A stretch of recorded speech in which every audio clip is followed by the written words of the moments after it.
The views and opinions expressed by tonight's guest and topic of discussion do not necessarily represent the official policy or position of Spaced Out Radio, Spaced Out Saturdays or Sundays, SOR Media, its hosts, syndicated carriers, or anyone associated with this broadcast. Any rebroadcast, reproduction, or other use of this broadcast or podcast without the express written consent of SOR Media is strictly prohibited.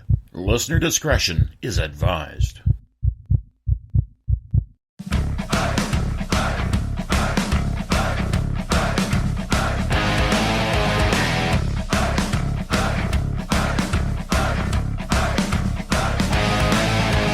Are you experienced? Then come own the night with us.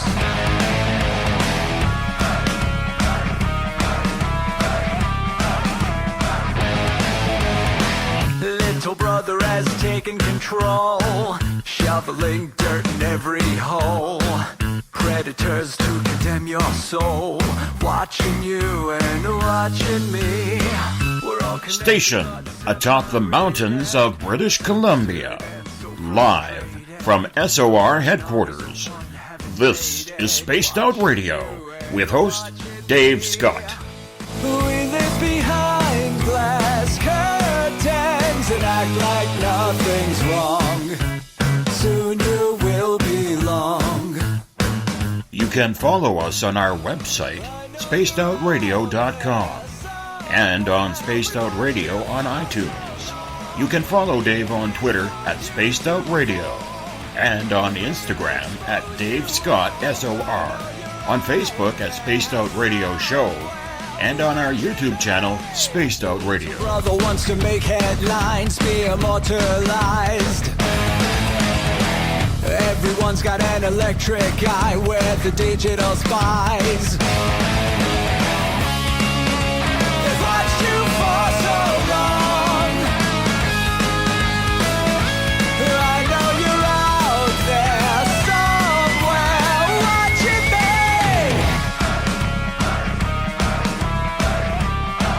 me. Buckle up, space travelers. It's time to go for a ride on Spaced Out Radio with host Dave Scott. I know you're out there somewhere. We've watched you for so long.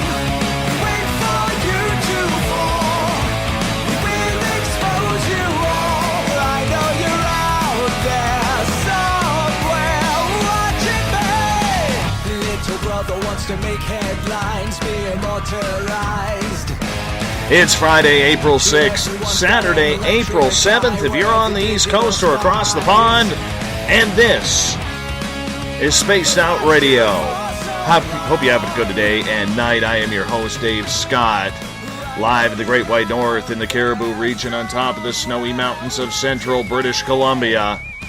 150,000 nightly listen to this show, and we're proud to be broadcasting live on WQEE 99 Rock the Key in Noonan, Georgia, the United Public Radio Network 107.7 FM in New Orleans, and over 160 countries around the world. We're also live at spacedoutradio.com, Spreaker, and you can catch us on The Fringe FM. Yes, we love being at home on The Fringe. Just go to thefringe.com to check us on out. We're also all over social media. You heard Uncle Bob tell you where we are. We're also live on periscope.tv every Monday through Friday, and you can check out our archives. Go to youtube.com/Spaced Out Radio. Make sure you hit that subscribe button. I would appreciate that. That's where we store all the previous shows. If you head to our website, spacedoutradio.com, you can do a little shopping at the Spaced Out Radio store, read up on the Encounter Online, dealing with everything paranormal, strange, and odd. Check out my latest blog there as well. Rock out to some Bumblefoot, or watch great videos from UFO Seekers, Contact TV, and so much more. It's going to be a fun ride tonight. Chat rooms are starting to fill up. Everybody's showing up on Periscope tonight. Twitter's starting to line up. The Veterans Club as well. Good to have you all here, all surrounding me. all for a night of fun. And if you can't make it into one of our chat rooms, that is very much okay. I hope you enjoy the ride as we're about to go 3 hours with the man, the myth, and the legend, our Keith Andrews. Yes, it is the first Friday of the month, which means our resident extraterrestrial expert, our Keith Andrews, is here to help break down the experiences you are having when it comes to ET contact, abduction, or just some weird, strange lights going on in the sky. Keith is a lifelong experiencer living in the heart of British Columbia. A former military brat, Keith has been dealing with alien contact since infancy. It's a life he wouldn't wish on his own worst enemy, but the main thing is, he's here to help you out. So if you've had anything you can't explain and want it, do me a favor, call in tonight. 1-702-302-4556. That's 1-702-302-4556. My friend, our Keith Andrews. Hard to believe, another start to another month, and you're back again. How you doing? Not bad at all. I tell you, this year is just quite literally flying by. I don't know how we're going to blink and we're going to be in 2019. You know what? I was looking at my radio schedule, and I'm already booked up to June 11th. June 11th. Nice. Yeah, I mean, you think June is so far away. And, yeah, no. and no, it's not. What have you been up to, my friend? How you been doing? Oh, let me turn you on here. Hold on. Let me turn you on. I forgot to turn you on there. That's my fault. Because all of a sudden I'm going to start getting a bunch of messages saying, we can't hear Keith. We can't hear Keith. So we can hear Keith now. Sorry about that. That's my fault. So excited to get this damn show going, man. Oh, I tell you, things have been hectic as all get out. And between the activity that's been going on, as far as what the BC government, what the Canadian government's been up to regarding, shall we say, finally accepting the fact that, simply put, we're not alone. You couple that with the rest of my life and the writing and what have you that I'm working on. If I get 3 hours of sleep a night, I'm actually doing really well. What's that like? I'm still trying to figure out how I pull that one. I'm not going to lie, I had a nap before the show, my friend. I had a nap before the show. It felt good. I'm pretty happy with it. I usually try. But the fact of the matter is that, as you well know, trying to find some sort of time to kind of wind down or just put your feet up, with what you've got going on in your end, you don't get any time to sit down, really. I mean, we're on the radio, so yes, we sit down there. But I don't know about you, but in my case, I'm working on deciphering signals that I've been handed, or sorting out different questions that people are emailing me or sending me via Skype, regarding things that are happening on their end. There's, they say there's no rest for the wicked. I'm starting to wonder what I did wrong. Oh, I haven't had any really good experiences lately. I can't even share anything nice with you. Usually I have something, something to go to with you to kind of kick off the show, but life has been pretty boring lately outside of the SOR studios. Haven't had much. Oh, yes, actually there was. There was, just the other night. I'm glad I figured this out. Don't know what it was, if it was something on my camera or not. But as you know, we also broadcast live on periscope.tv, and for like the last 45 minutes of my show a couple of nights ago, there was an orb that was traveling back and forth. And literally, I thought it was one of my friends who may be playing a trick on me, because right behind me I have a Canadian flag that covers a window, and the blinds are down on that window. So I thought maybe somebody was, having a flashlight and kind of going across with it, because it seemed to be going at the same direction as the leaf inside the Canadian flag. And I turned and looked. I never saw it. I couldn't see it with my open eye, but we could see it on camera. And then it started actually going in front of my face, which was kind of weird. So I don't know what the hell was causing that, but our listeners saw it, who were watching on Periscope, and it was very, very strange. we were talking. What were we talking that night? Let me look at my schedule. We were talking. That was Monday night. We were talking Civil War ghosts. Okay. And all of a sudden, this orb just kept on flying around, and thank goodness we had it on camera to check it out.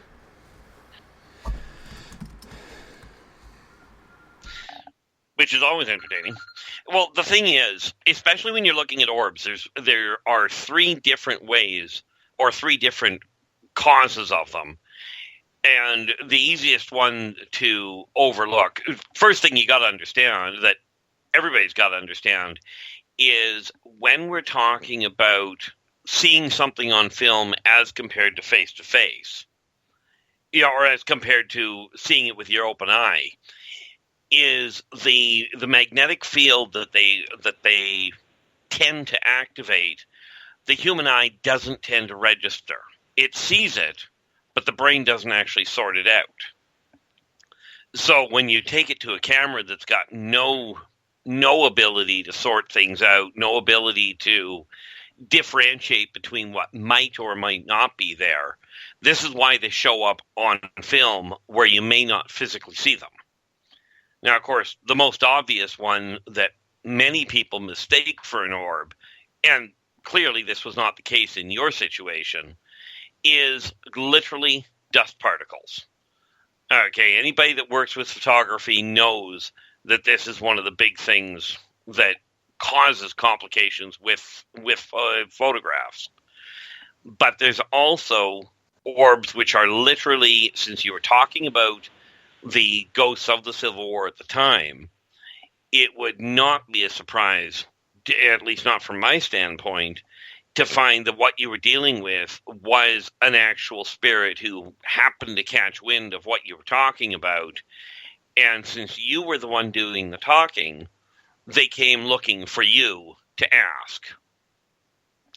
They came looking for you to hear what you were saying in order to piece it together. Of course, the third type is literally either probes or actual off-world ships.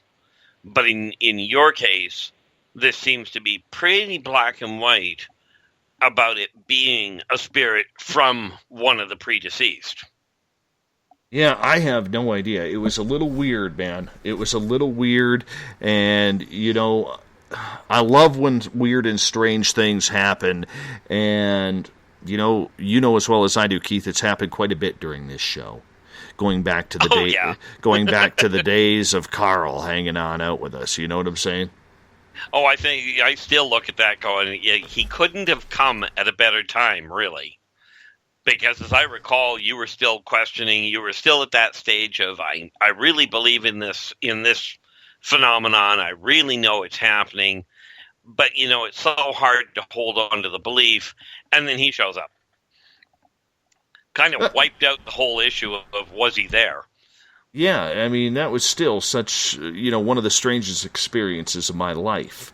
I mean, who knows? Maybe he'll show up tonight. Let's put out the intention tonight, Keith, with all of our audience, that Carl shows up tonight.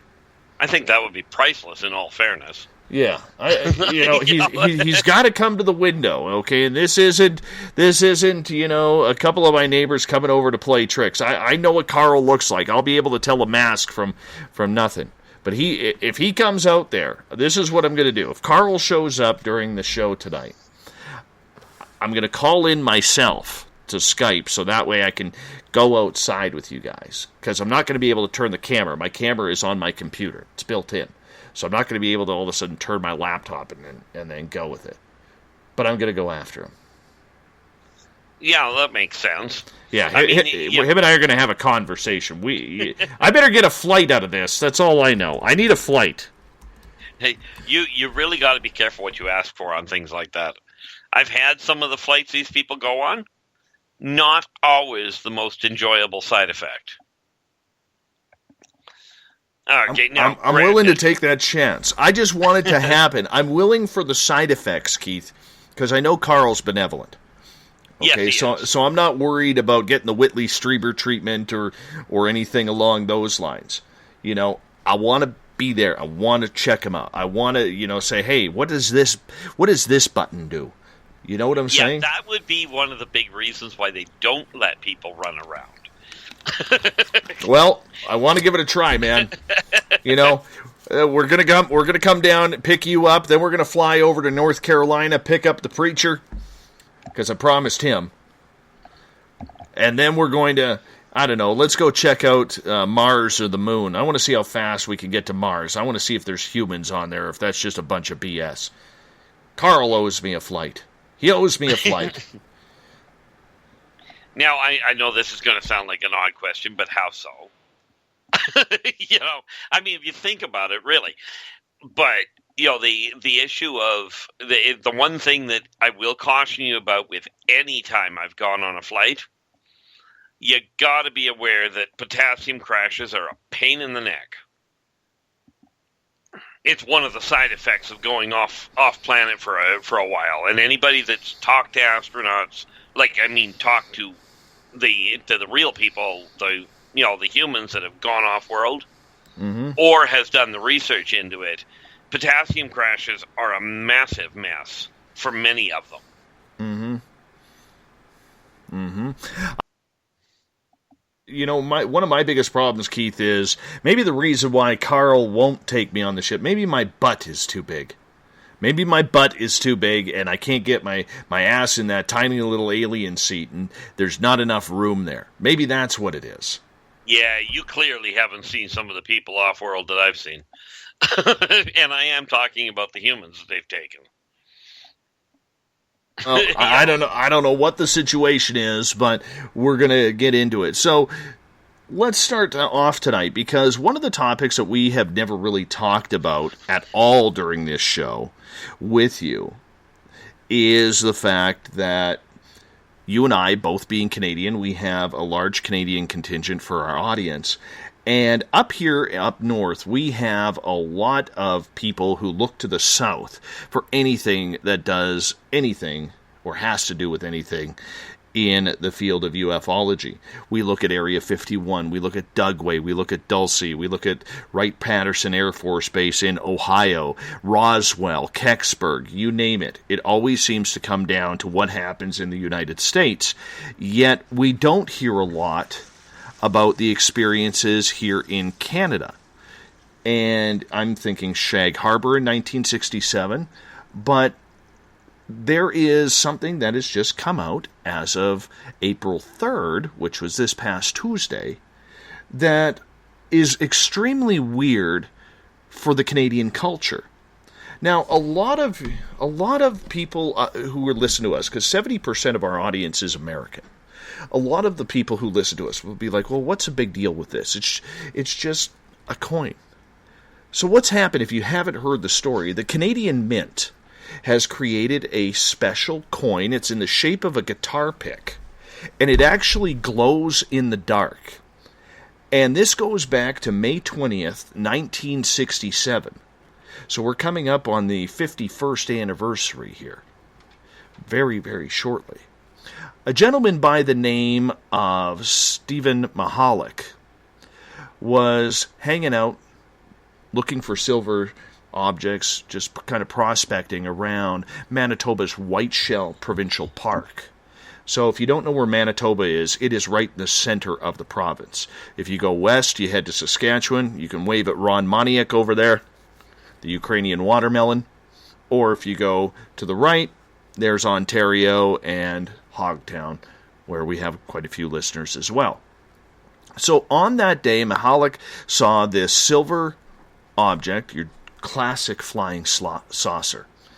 And he was standing by a riverbed with a forest in the background, and this saucer came over him. He kind of fell to the ground. He didn't know what to make out of it. All right.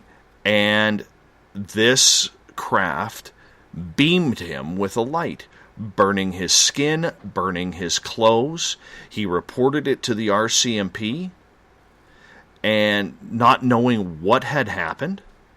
And this story has become one of the biggest fascinating stories in Manitoba and Canadian history. However, because we are not very,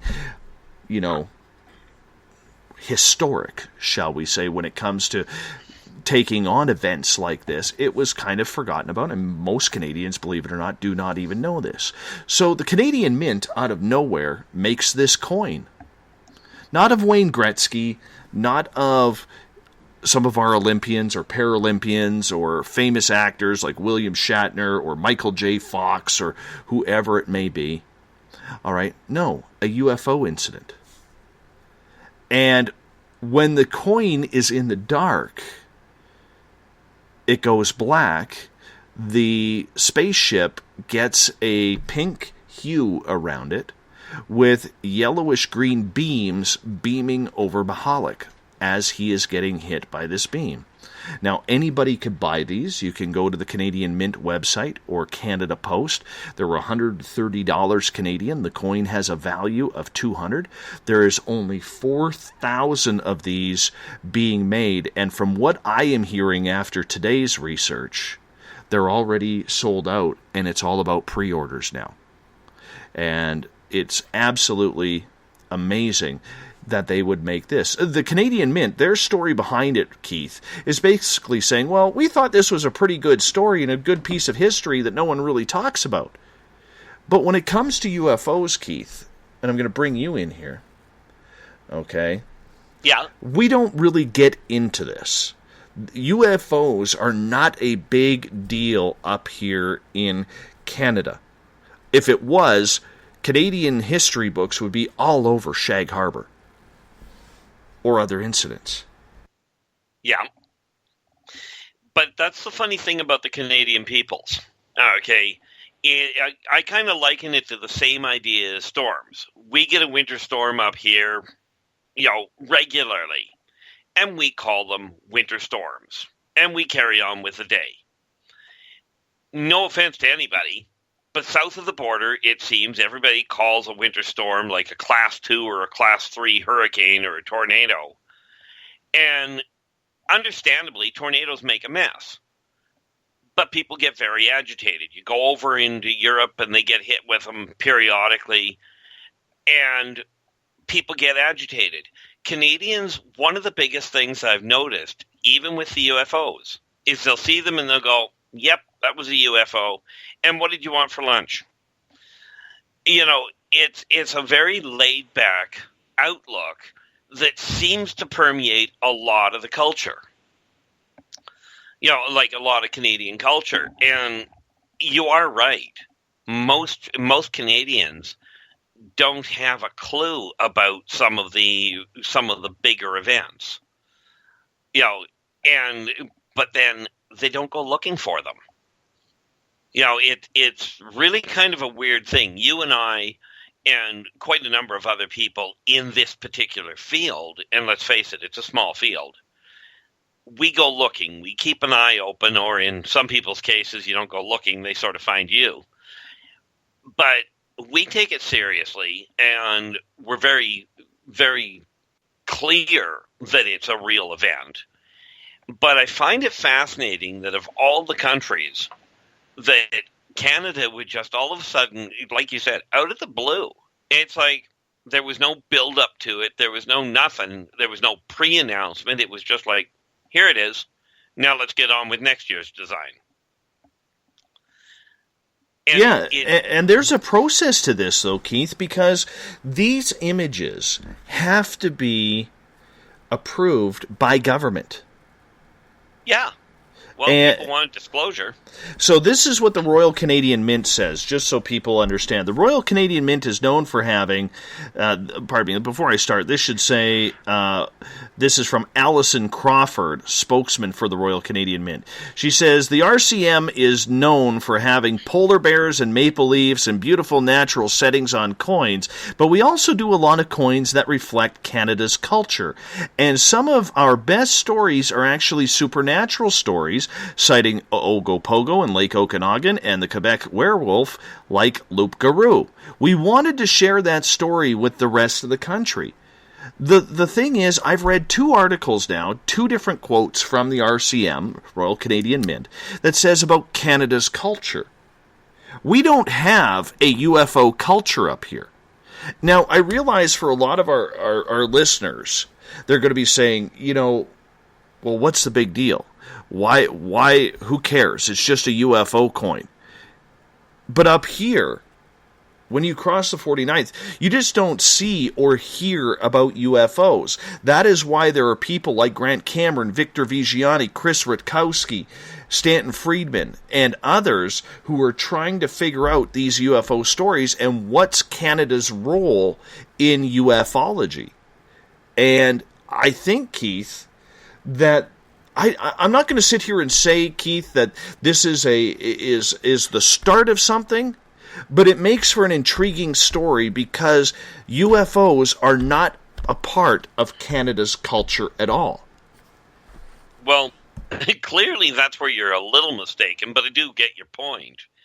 The funny part is it's what I tend to look at as the hidden culture, the part of Canada that people don't talk about.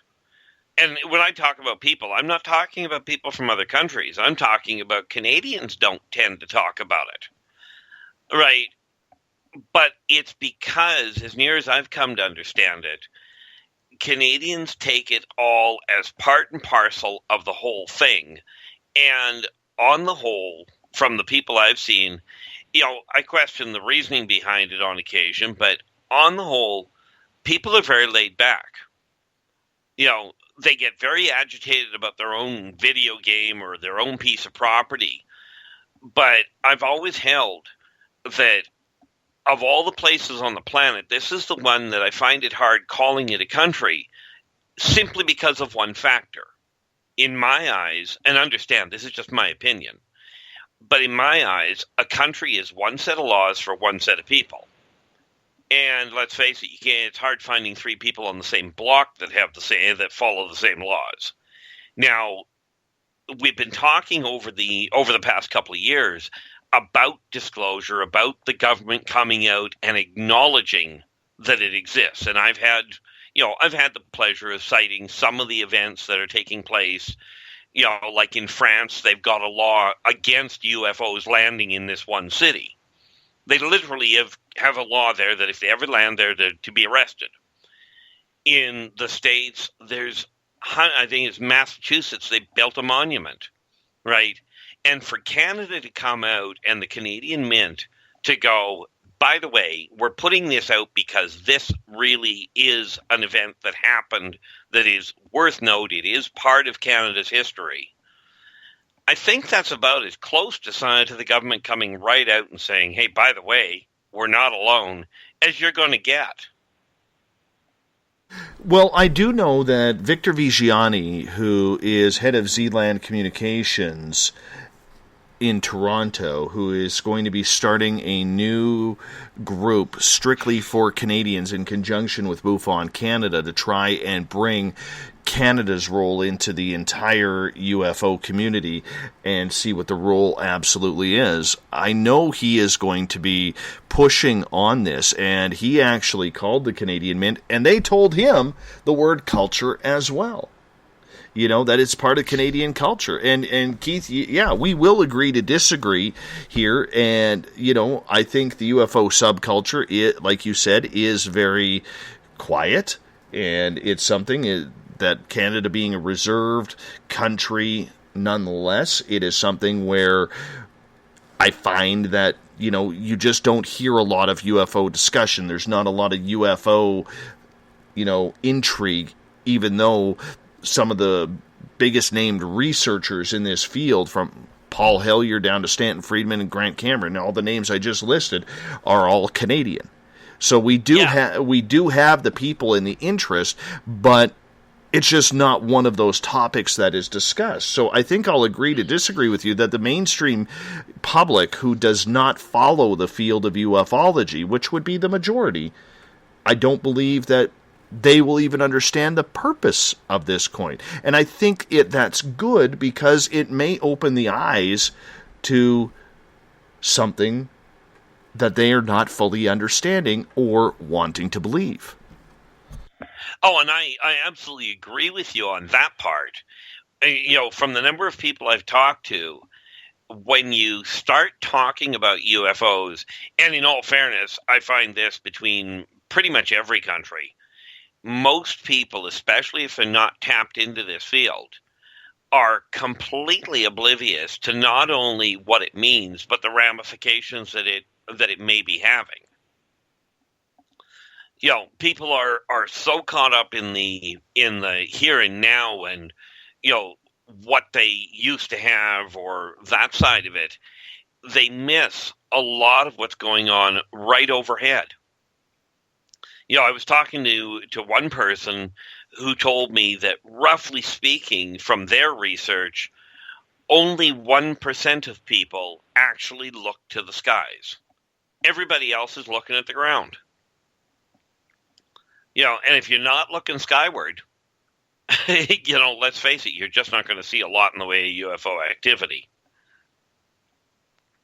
No, and I agree with you. I agree with you on that. Let's get to Gail's question here in the Periscope chat. She is asking right off the bat, are Canadians embarrassed to talk about UFOs? Not in the slightest, from my opinion, from my experience.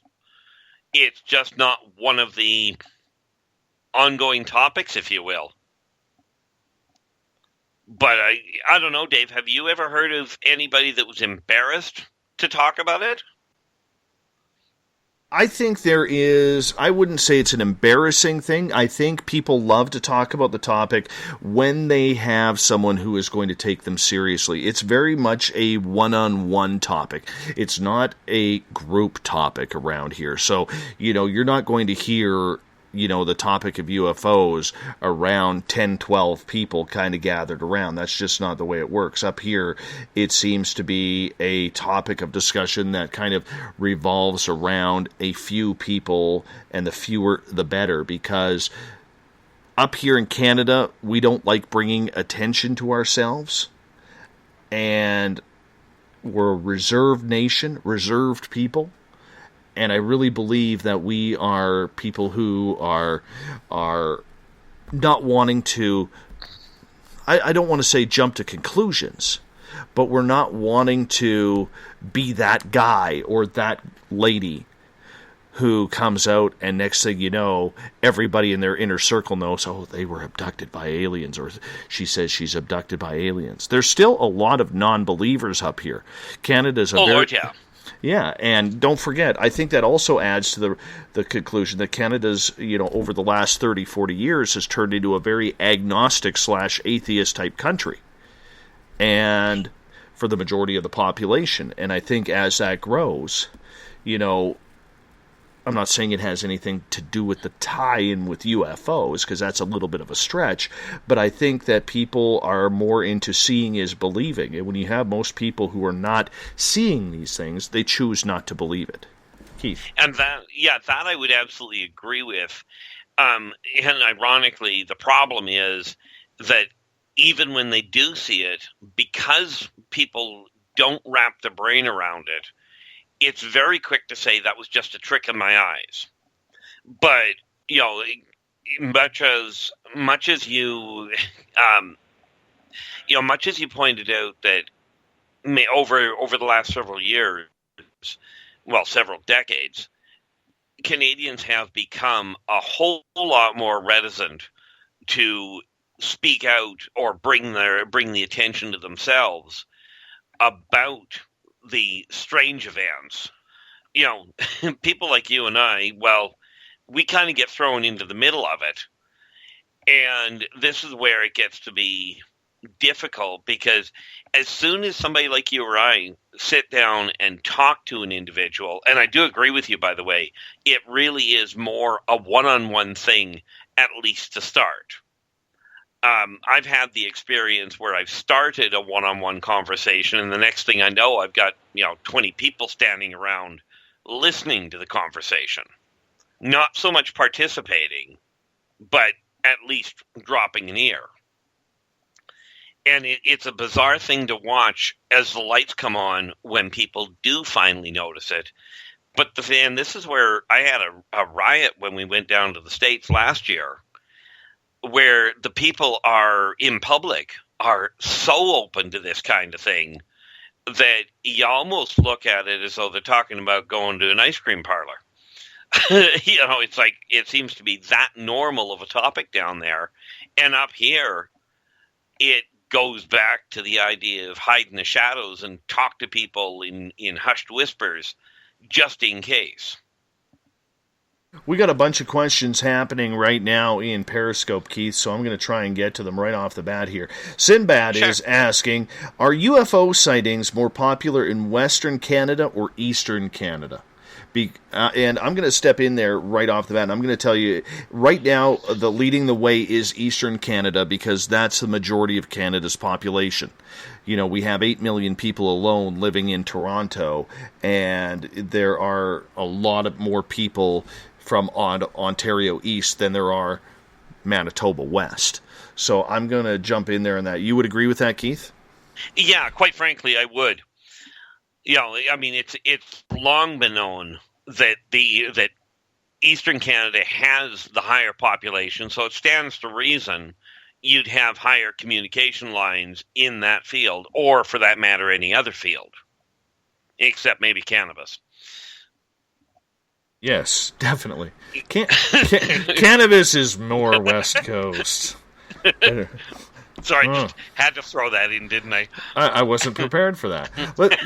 Let's get to Alberta Dawn here. She is asking, do you think the Canadian Mint released the coin on April 1st so it wouldn't be taken as serious? Well, you know, much as that is a possibility, if there's one thing I found out, it's thinking about what caused the Canadian government to do something usually results in a headache and probably a migraine. But it is something to consider. But at the same time, it's no longer April 1st, and they're still answering the questions in the same way that they released it to celebrate that part of our culture. So it does, much as it's possible, it's more likely that it was simply the first of the month they got everything moved into place. I don't personally feel that it was designed specifically to mislead people or to get them to take it a little less stressfully. Yeah, I would agree as well. And I'm just going to say it, I don't think it had anything to do with April 1st either, being April Fool's Day. I think it was just a matter of timing when the coin got done, and these things, they set a release date and they go for it. And that's just kind of the way it goes. Yeah, especially when you look at the amount that they've talked about, the way they're answering it now. And granted, it's only like 5 days later, but they're still giving the same answer. I mean, I agree. If it were a joke, you'd think somebody would have said something about it by now. Let's get to another question here. This one coming from Periscope. This one comes from Dino, who is asking, Ron, what are your thoughts on the majority of UFO talk, then, being in the United States? Well, that's simply a case that, in my opinion, that the United States is a lot more unified from what I've seen in thought processes. So, of course, when Roswell came out and some of the other events that have come out, not the least of which was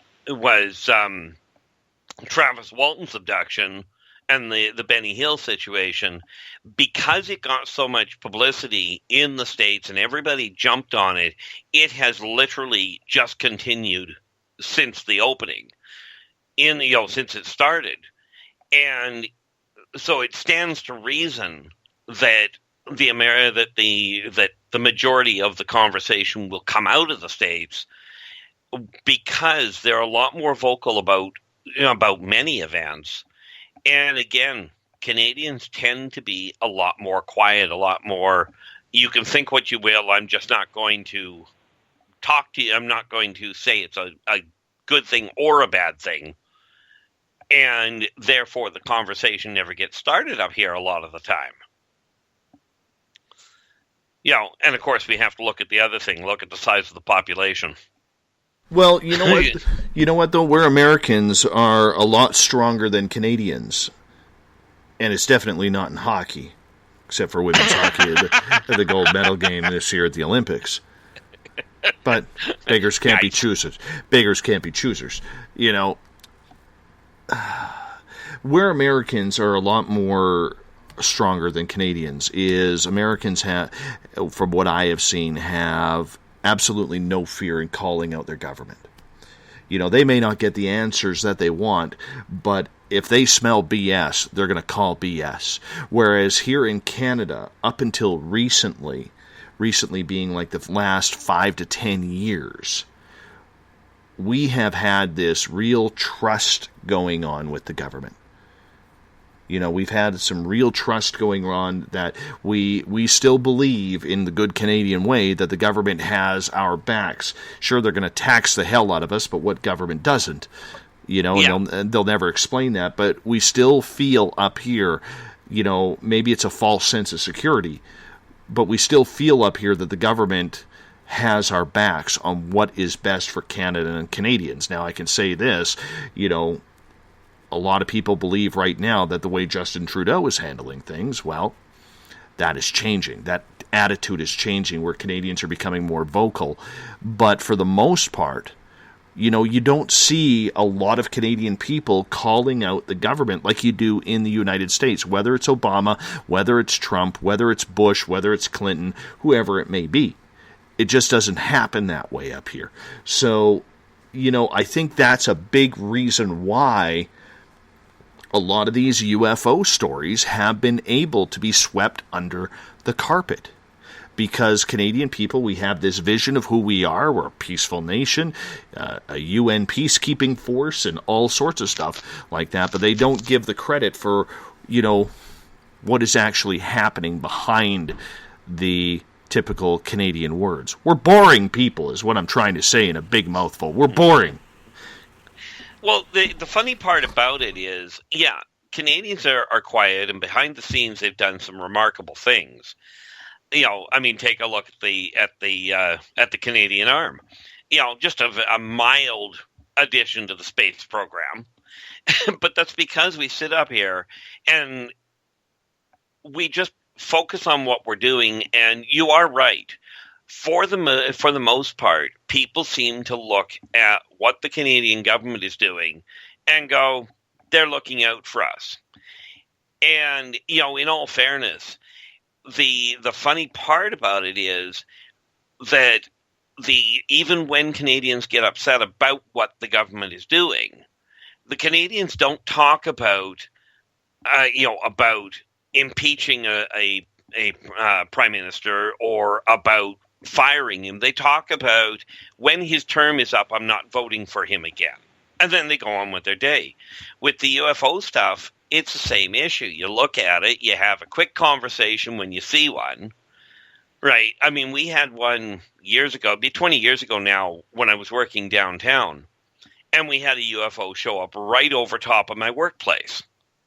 And I called a guy up to look at it, and long story short, he could not identify what it was, but he sure gave me a list of what it wasn't. The conversation for the next 2 days was lit up like a Christmas tree, and then it died. You know, there was no more talk about it. And again, it's because the day was gone. We didn't look to the past about what had happened, right? And now we've got the situation of the Canadian government comes right out of left field, you know, as far as the public goes, and went, oh, by the way, we're going to admit that we've got this UFO subculture that you really should hear about, which is indicative of another little change that is clearly coming up in the near future, which is more and more people and more nations coming out and saying, okay, here's the concrete acknowledgement that people have been looking for. You know, I think this is just quite literally the start of a visual acknowledgement by various different bodies. Brand new listener on Spreaker, going by Paladin 2012. Thank you so much for checking in with us, Paladin. Thank you so much. Appreciate that. So his question is, is President Trump's Space Force just disclosure of the Solar Warden program? You know, I have thought that as well. I really have. You know, the part of me that is in the I want to believe section of this secret space program, I thought it was very, very coincidental coming, you know, just after a few months previous where Tom DeLonge was saying that we needed to put nuclear weapons and a space force up there to protect us from all the evil aliens that were going to come and take us over. And then all of a sudden President Trump drops that line just like 4 or 5 days right after the To the Stars Academy releases their third UFO video. So I think, you know, the I want to believe side of me says there's something to this. The reality side of me says it could be just President Trump being President Trump. What do you think, Keith? Well, I find it hard to call it the secret space program, given the amount of information that, without doing research, I've ended up with. But is it a real event? Is it a real? In my opinion, putting nuclear weapons in outer space to protect yourself from a group of races that have already, like 30 years ago, proved unequivocally that they could shut nuclear weapons down. Putting nuclear weapons up there as a defense seems a little overstated, but at least they're trying to do something. You know, I don't feel that this is just President Trump beaking off about something. I do feel that this is him probably what's the word I'm looking for? Unadvised. He likely did it on his own, but it's him opening up about something that is being put in place. But the one thing I do want to caution people of is I don't want people looking at this as it's another way for the government to try and control or try and railroad people into their way of doing things. Okay, we're evolving. Mankind is already off the planet, and it stands to reason that a military presence, a defensive superstructure out there, is a wise move. Okay, because let's face it, not everything out there. Let's take away sentient individuals, and let's go with just the natural creatures that are out and about. It does not make sense to go out into uncharted territory without some form of defense. You know, I don't know about you, but let's face it, I wouldn't be walking around out in your neck of the woods without a gun. Of course, in my case, I'd get lost before I got 3 blocks, but you get the idea. Well, yeah, I mean, it all depends where you go. That's why I have a Bazooka Joe following me all over the place, you know, so that way, in case something happens, I can trip him, and while he's falling, he can fire his gun, right? Well, this is why it's always said you don't have to be able to outrun the bear, you just have to be able to outrun the guy with you. Oh, absolutely. You know, that's just a sad northern joke in case you hadn't noticed. No, but it is. It is something to be taken very seriously right now. You know what I'm saying? It is something to be taken seriously. I know there's a lot of questions, everyone, and I'm reading them just about, you know, other topics outside of the whole Canadian UFOs. Because we're so close to break, I would like to stay with this topic before we get into some of the weird and strange that Keith does know about. Remember, the phone lines are open for hour number 2, 1-702-302-4556. Sorry, I just read Bazooka Joe's comment on Periscope. He goes, "I'm going to shoot you in the leg. I'm telling you." I'm like, "You bastard! You bastard!" Yeah. Hey.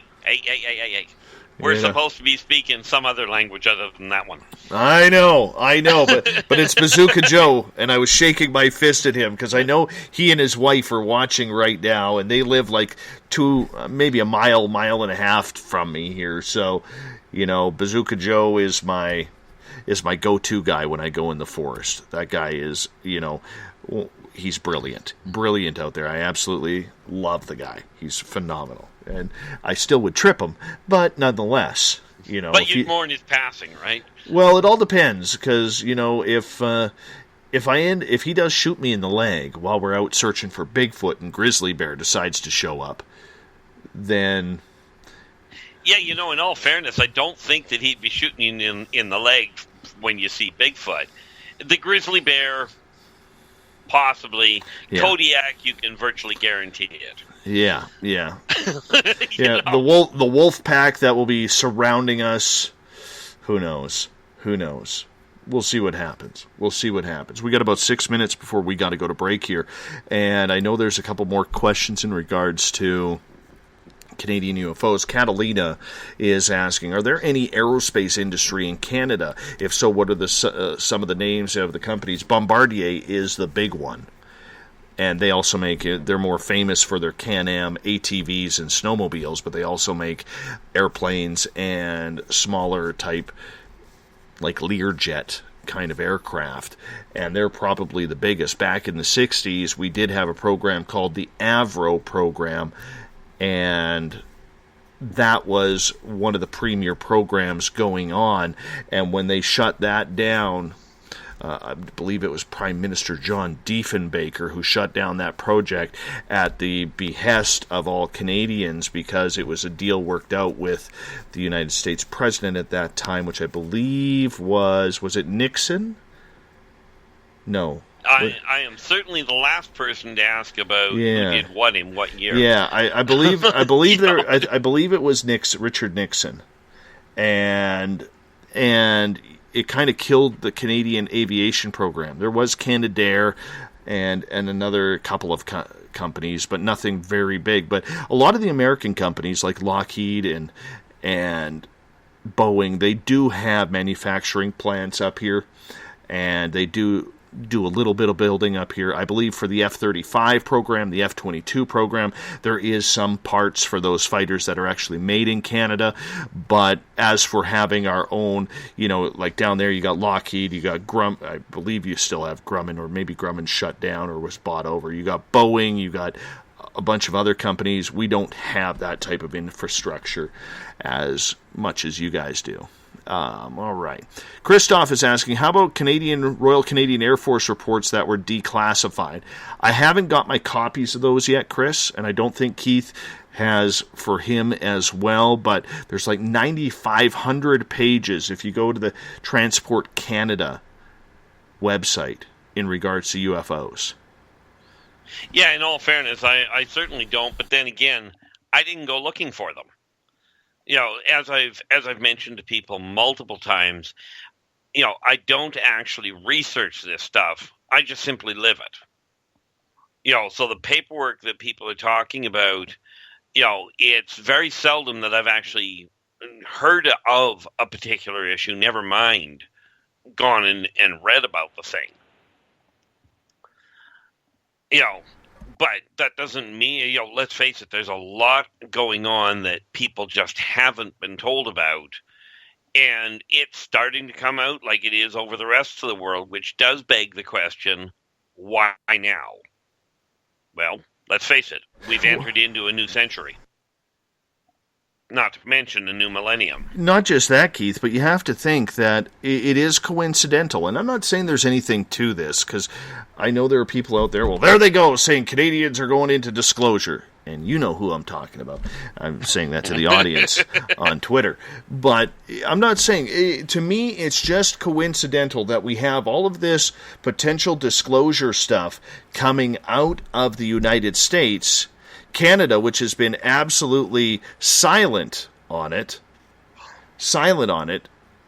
goes and creates this coin when majority of Canadians don't even know that this situation even happened.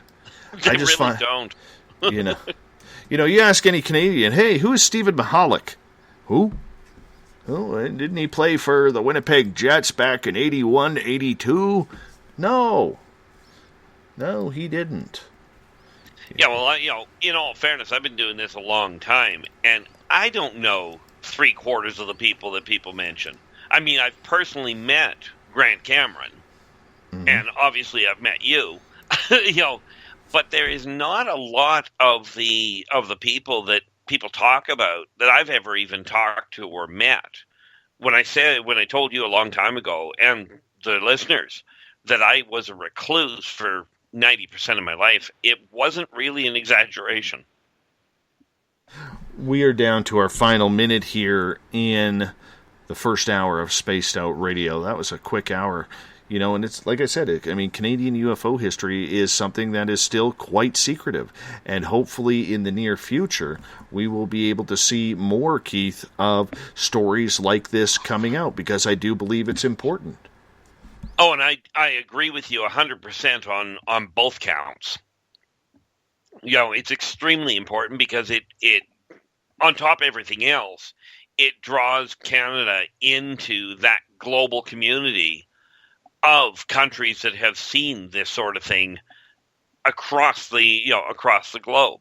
It's not Canada hasn't seen it, it's just Canada hasn't said anything. Yeah, but they sure came out with a big bang in this one. Definitely they did. Keith, I'm going to get you to hold on. We're going to hop out for our first break of the night here. And for all you divers out there, if you want to go have some fun, apparently you can still dive into Lake Ontario somewhere and find parts to the Avro program. Because when they killed the Avro Arrow and the Avro program up here in Canada, they dumped everything into Lake Ontario.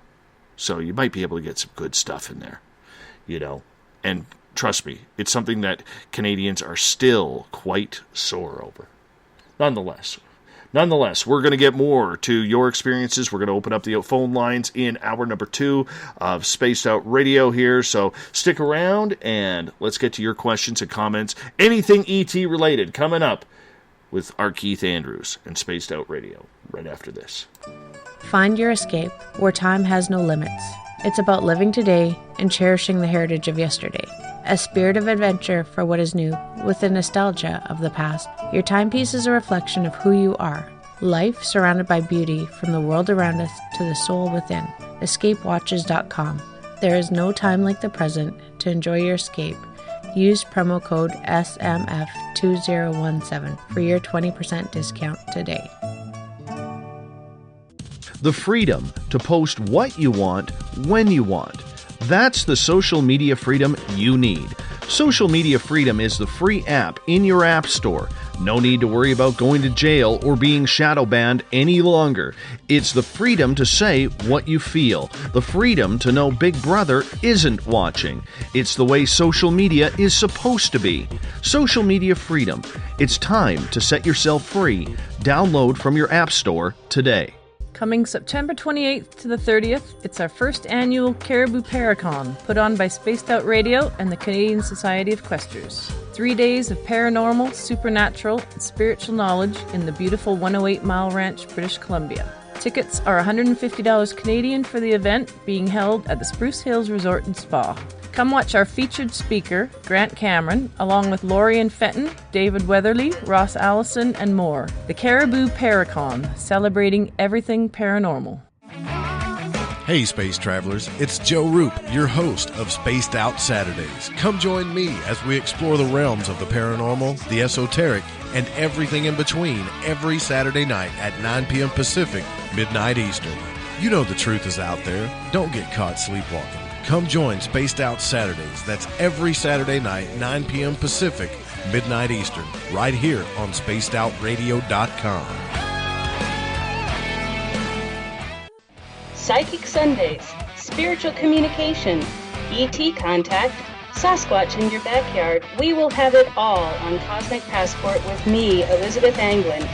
Each Sunday, starting at 9 p.m. Pacific, midnight Eastern, at SpacedOutRadio.com, I will take you on a journey of enlightenment. The goal is learning from the soul on out. We'd love it if you joined our experience. Cosmic Passport, Heard Sundays at spacedoutradio.com. 365 days a year, we're in the field, investigating UFO sightings, talking to alien abductees, and visiting secret military locations like Area 51.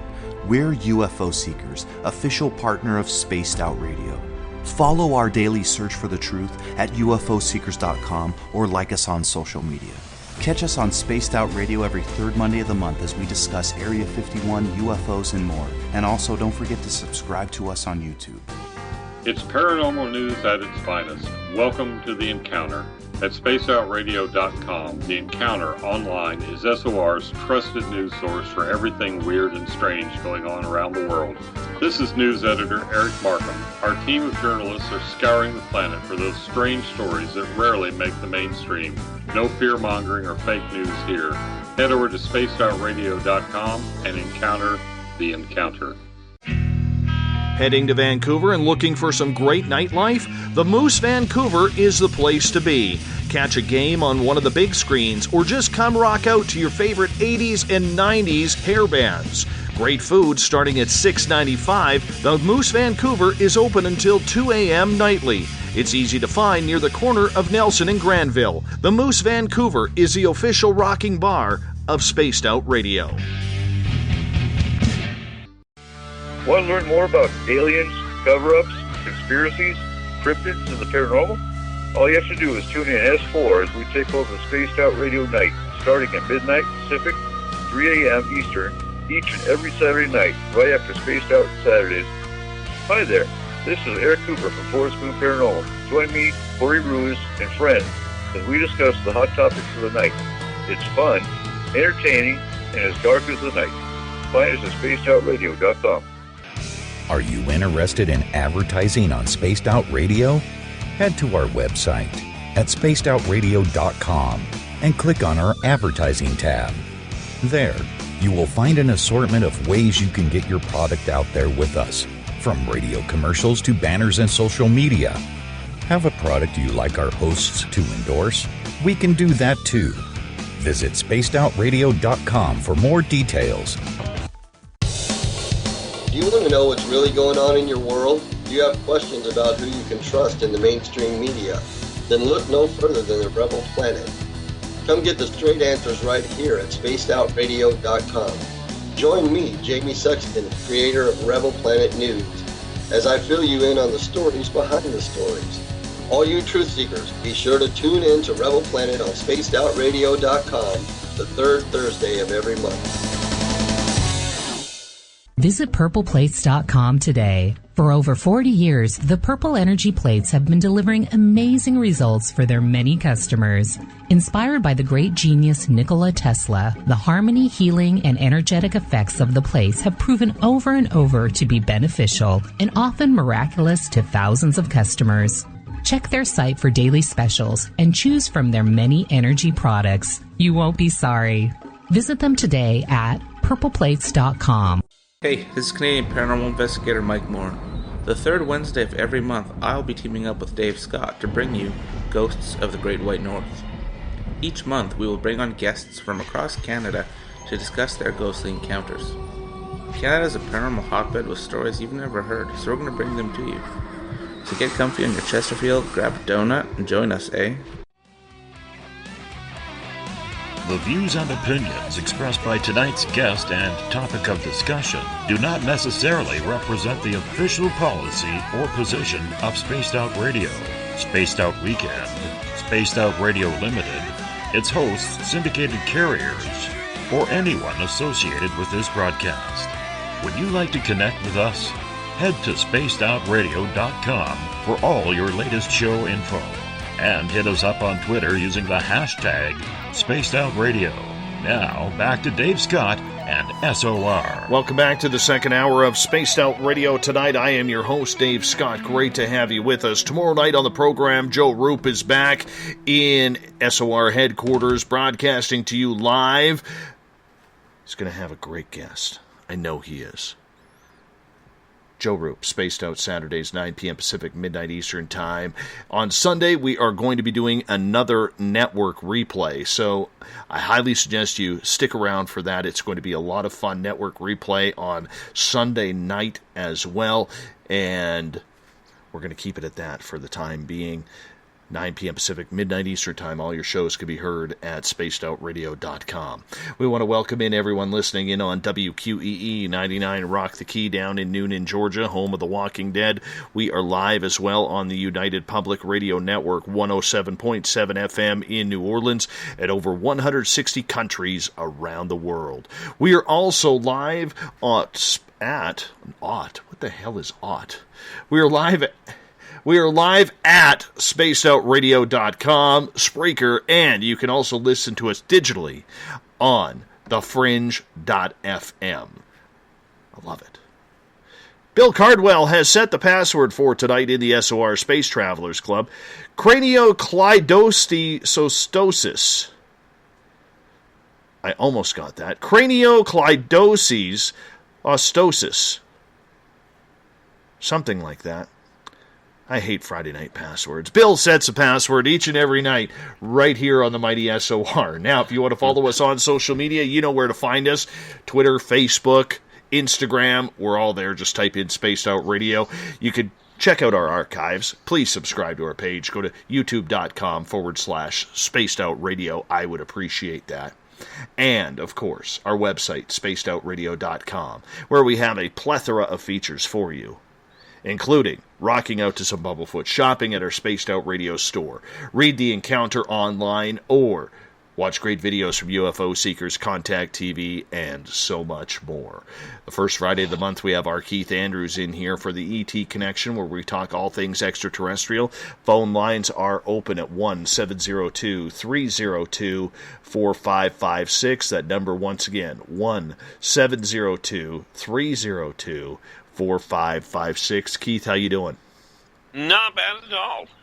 And thank everybody for returning to listen to us or putting up with us, depending on how you look at it. I got to try this again. Craniocleidocystosis. Craniocleidocystosis. There we go.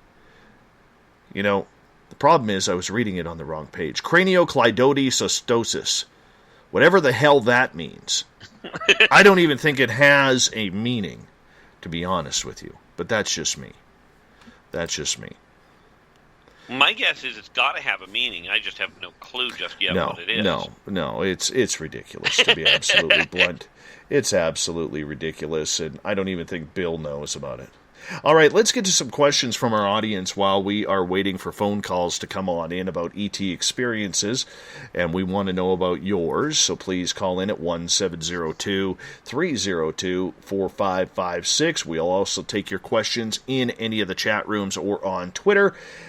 Gail is asking, does Keith know about the space treaty, and what's it all about? Well, I do know that now it depends on if we're talking the space treaty regarding between the world, the world governments, or regarding the off-world. Now, the whole idea as far as humans go, people have heard about the Mir space station. What they haven't heard about, for the most part, is the three space stations that are up there that are multinational, that mankind has worked together for years putting up. And basically it boils down to this. We're putting satellites up. They are not to be used as a weapon base against man. Ultimately, that's really what it boils down to. They're supposed to be up there, and the agreement basically is that they are being used from a defensive structure in case there's a problem. In case there's an off-world problem. But they did that as a predecessor for another part of the same project, that they are starting to put things in place to start building starships capable of much faster interplanetary, but ultimately interstellar travel. And the reason for it, of course, is because it's easier to launch a ship in space than it is to get one launched at that size out of the atmosphere. Is there any protective areas for people on this planet that these extraterrestrials really give a care about? As a overall massive side, no. Not that I'm aware of. I mean, there are certain areas they're a little bit more cautious about because of the potential problem. For instance, the off-worlders don't want places like your nuclear reactors, or they don't want places where medical research is being done with highly volatile things. It's not a question of they want mankind not to do it, but they do keep an eye out to make sure there isn't any absolute ecological disaster that happens because of an oversight. But as far as is, this city or this town of specific import, not any that I'm aware of. Well, let me bring in an addition to this question, Keith, because let's say that the United States does put a Space Force in. Yes. How are the off-worlders going to react to something like that, if that project includes nuclear weapons? Well, basically, they're not going to do a thing. Mankind can do what it will from that standpoint. They're not going to worry about it if mankind puts nuclear weapons out there, because nuclear weapons, it's sad to say, and I know there's a lot of military people that are going to say, military people in, shall we say, the upper echelon, that are going to go, well, nuclear power is extremely good. It's very potent. The off-worlders are going to look at it and go, but we can shut it down with the flick of a switch. So why worry about it? That said, are they paying attention to the politics behind, or the motivation behind, what mankind is doing? The answer is definitively yes. But they're not looking at it as a danger to them. Okay. Do they even worry about nuclear weapons? I mean, I would look at it and say no, they don't, because if they have the technology to get here, I'm pretty sure they have the weaponry to say, hey, boys and girls, yeah, that's not very kind. Well, let's face it. What is it, 30 years ago now? Mm-hmm. Yeah, 30 years ago, they turned around and... Hello. Hey, one sec, caller. Go ahead, Keith. No problem. Yeah. 30 years ago, the off-worlders proved beyond a shadow of a doubt that nuclear weapons then were harmless to them. 30 years later, it's even more of a who really cares if you've got them. Mm-hmm. I mean, it's kind of like somebody in a main battle tank here worrying about somebody that's got a rock. Mm-hmm. Mm-hmm. Let's go to the phone lines here. Area code 443. Who are we speaking with here tonight? Oh, this is Sleepy Dave calling in from my other phone. Hey, I'm using the other Sleepy phone. Dave. Listen to you. Wonderful. How you doing, David? Good, Sleepy Dave. How you doing, brother? Good. I just wanted to let Mr. Andrews know that because you interviewed me several months back about the thing I was investigating with Chris, and the way that the security was explained to me, that there's very few people in government that actually know the real story of what's going on. And do you think it's possible that still could be true today? Even because this was back in '77. I mean, we're talking 40 years ago. Well, the answer to that is absolutely. You see, if we go back to when, and I'm just talking modern civilization, when the off-worlders reinitiated contact and tried getting to the governments made a number of contracts, but the governments double backed on them. They breached a lot of the contracts the off-worlders had made. So the off-worlders turned to the major corporations who proved to be more greedy than, shall we say, benevolent. And what happened was the off-worlders turned to the individuals that weren't well-placed in order to get the information out. Kind of sneak it past the front gate, if you will. And here's another thing. He had mentioned to me that one of the beings that he actually got, I don't want to say was friends with, but was friendly to him, stated that in 1977 the government was working on a treaty with him, and that kind of goes in line with what others have said over the years. But it is amazing to me that there was so much UFO activity on Shemya Air Force Base, on Shemya Island there in the Aleutians in 1977. There was a lot going on in that base that many veterans are not even talking about to this day. And actually, I've only been able to contact probably about 4 or 5 that would open up to me about what was going on. I mean, there was UFOs taking off and landing. Chris said that he saw no more than at least 20 different instances over the years. And he said it happened so often he could sit on the cliff and watch them land and take off and land and take off. And right. It was just, the story is just, I think it's one of the best stories that's hardly been told. And a lot of people, for some reason, just won't touch it. And I have to commend Dave for letting me come on back then to tell at least some of the story. I mean, we could have talked for 6 hours about it. Yeah, we could have. I mean, yeah. Well, that's. But I was going to say I'll let you go and let somebody else give a chance. But I just wanted to call in and thanks for calling, Sleepy Dave. Appreciate that, man. Thanks, Dave. You take Thanks care. so much. Appreciate it. What do you think about that, Keith?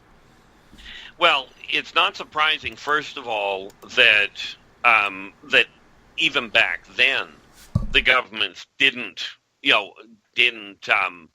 know much about what was going on, and it really hasn't proven to be much else. It hasn't changed that much as far as what they know, which is why I find one of the big reasons why I find it fascinating that all of a sudden they've dropped this coin on the land, on the plate. But this is why it's the unknown people that are able to get the information. And frankly, as Sleepy Dave put it, the fact that you've got the backbone to sit there with a international show and go, okay, let's get the word out, regardless of what people are thinking. You really should give yourself a pat on the back for that one. Preacher has a question, but you know what, Preacher? I want you to call in, if you don't mind, at 1-702-302-4556. Or, Preacher, if you need, drop me the phone number, and I will call you into the show, because I want you to ask your question to Keith directly, if you don't mind.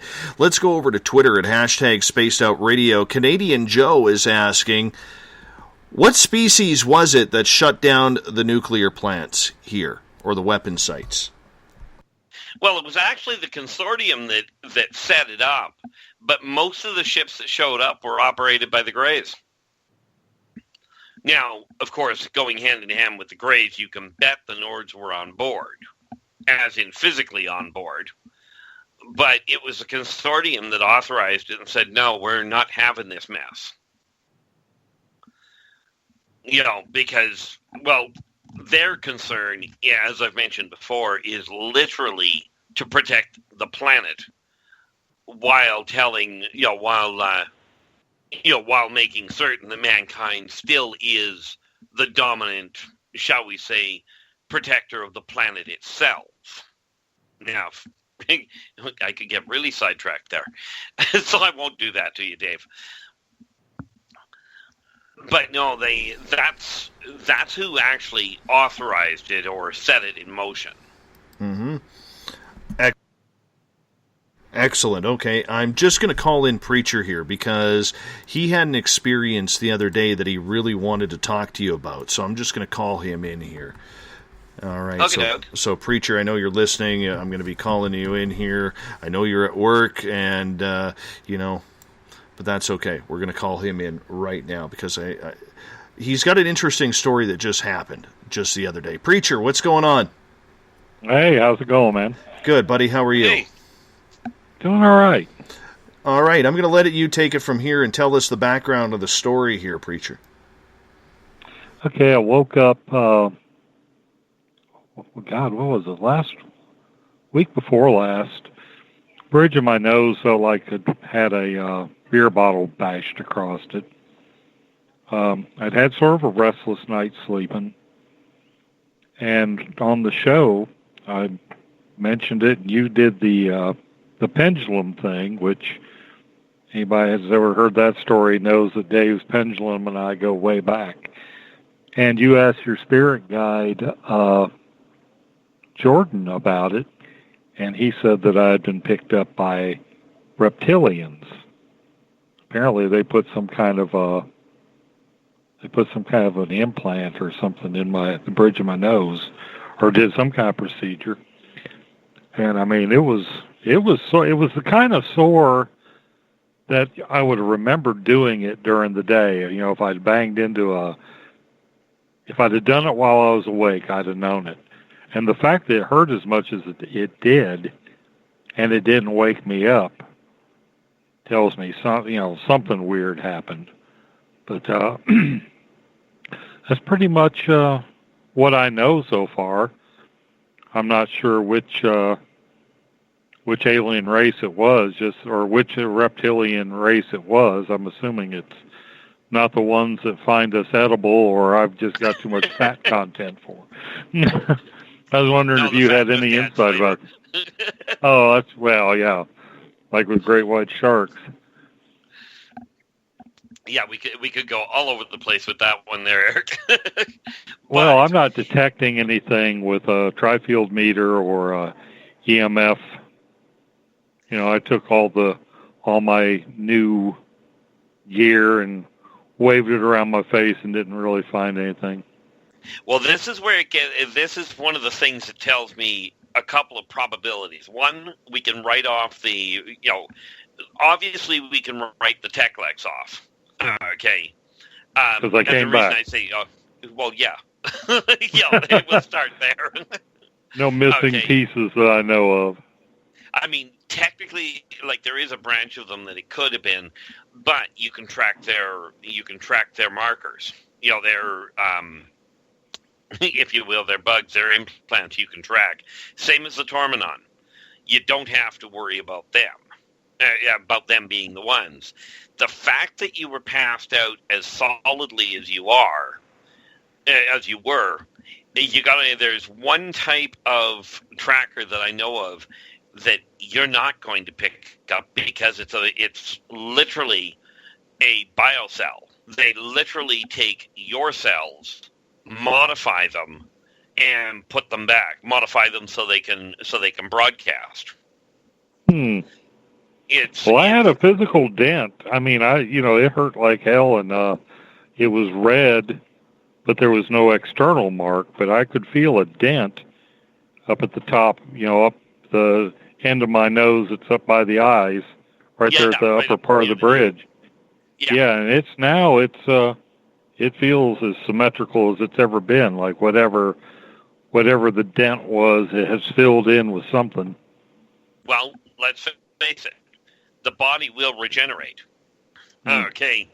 And when you take a biofield and you amplify it, you remember when I was down in concrete and I showed you that scar on my arm? Mm-hmm. Yeah. Okay. It was using biomagnetoelectrics that I accelerated the healing to the point that I put the bone back together in 9 days. They do the same kind of an idea because they're using a biomagnetoelectric implant where it literally, they tell you, they pull part of your nose, and the answer to your question is you're dealing with Srazazian. Okay, they are literally our allies. And the biggest reason for it is not invasion of privacy. It's because of the fact that you're one of these weird scientists that actually is a true scientist. You take something you don't know, and you start eliminating everything you can that makes logical sense, and then you start trying to figure out the rest. And it's people like you that they're trying to track down to be Well, let them to know. work with them. Well, let them know that they don't have to, like, abduct. They couldn't be so alarming in... I mean, I appreciate the fact that they anesthetized me before they did a procedure. That's better than our own doctors do, but they don't have to, knock me out and completely erase. They could not be so alarmingly configured that it would be... I don't know. I think I have a wide latitude of what would be too shocking to withstand. Well, and I do agree with you for the most part. The reason that they do that is because until they get a bearing on just exactly who they're dealing with, on a up close and personal level, they've had too many times when somebody has appeared to be very focused, capable of handling the worst shock in the world, and they go completely, psychotic when this sort of thing gets dropped in their lap. So it's sort of it's a precautionary first step, but under the circumstances, you can almost bet that it's not going to be that long and you'll have conscious memory of what's going on. Awesome. I think. Yeah. Keith, you remember that thing? Keith, sorry for interrupting. I wanted to ask you this question here in regards to, Preacher and I have had a pretty good history with using pendulums with each other and confirming and reconfirming things. So, him being a scientist and believing what a pendulum says, I think is a credit to him having an open mind like that. But my question is, when he was taken,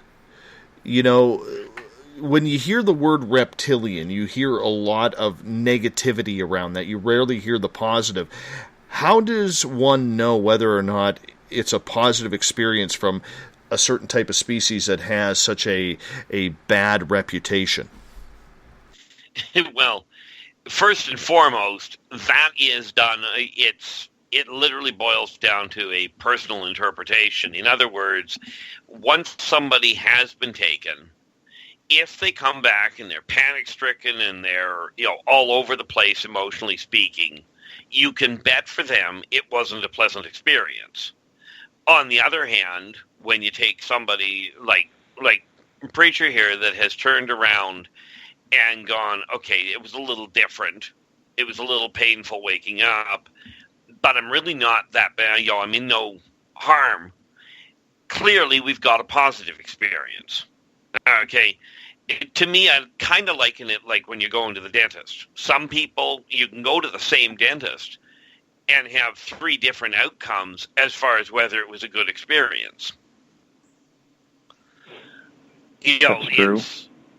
It's a little hard to go, here's one way of telling. I mean, let's face it, it's pretty blatantly obvious if you wake up and your arm's been broken in a way that it never was before. This is pretty black and white. That was no fun.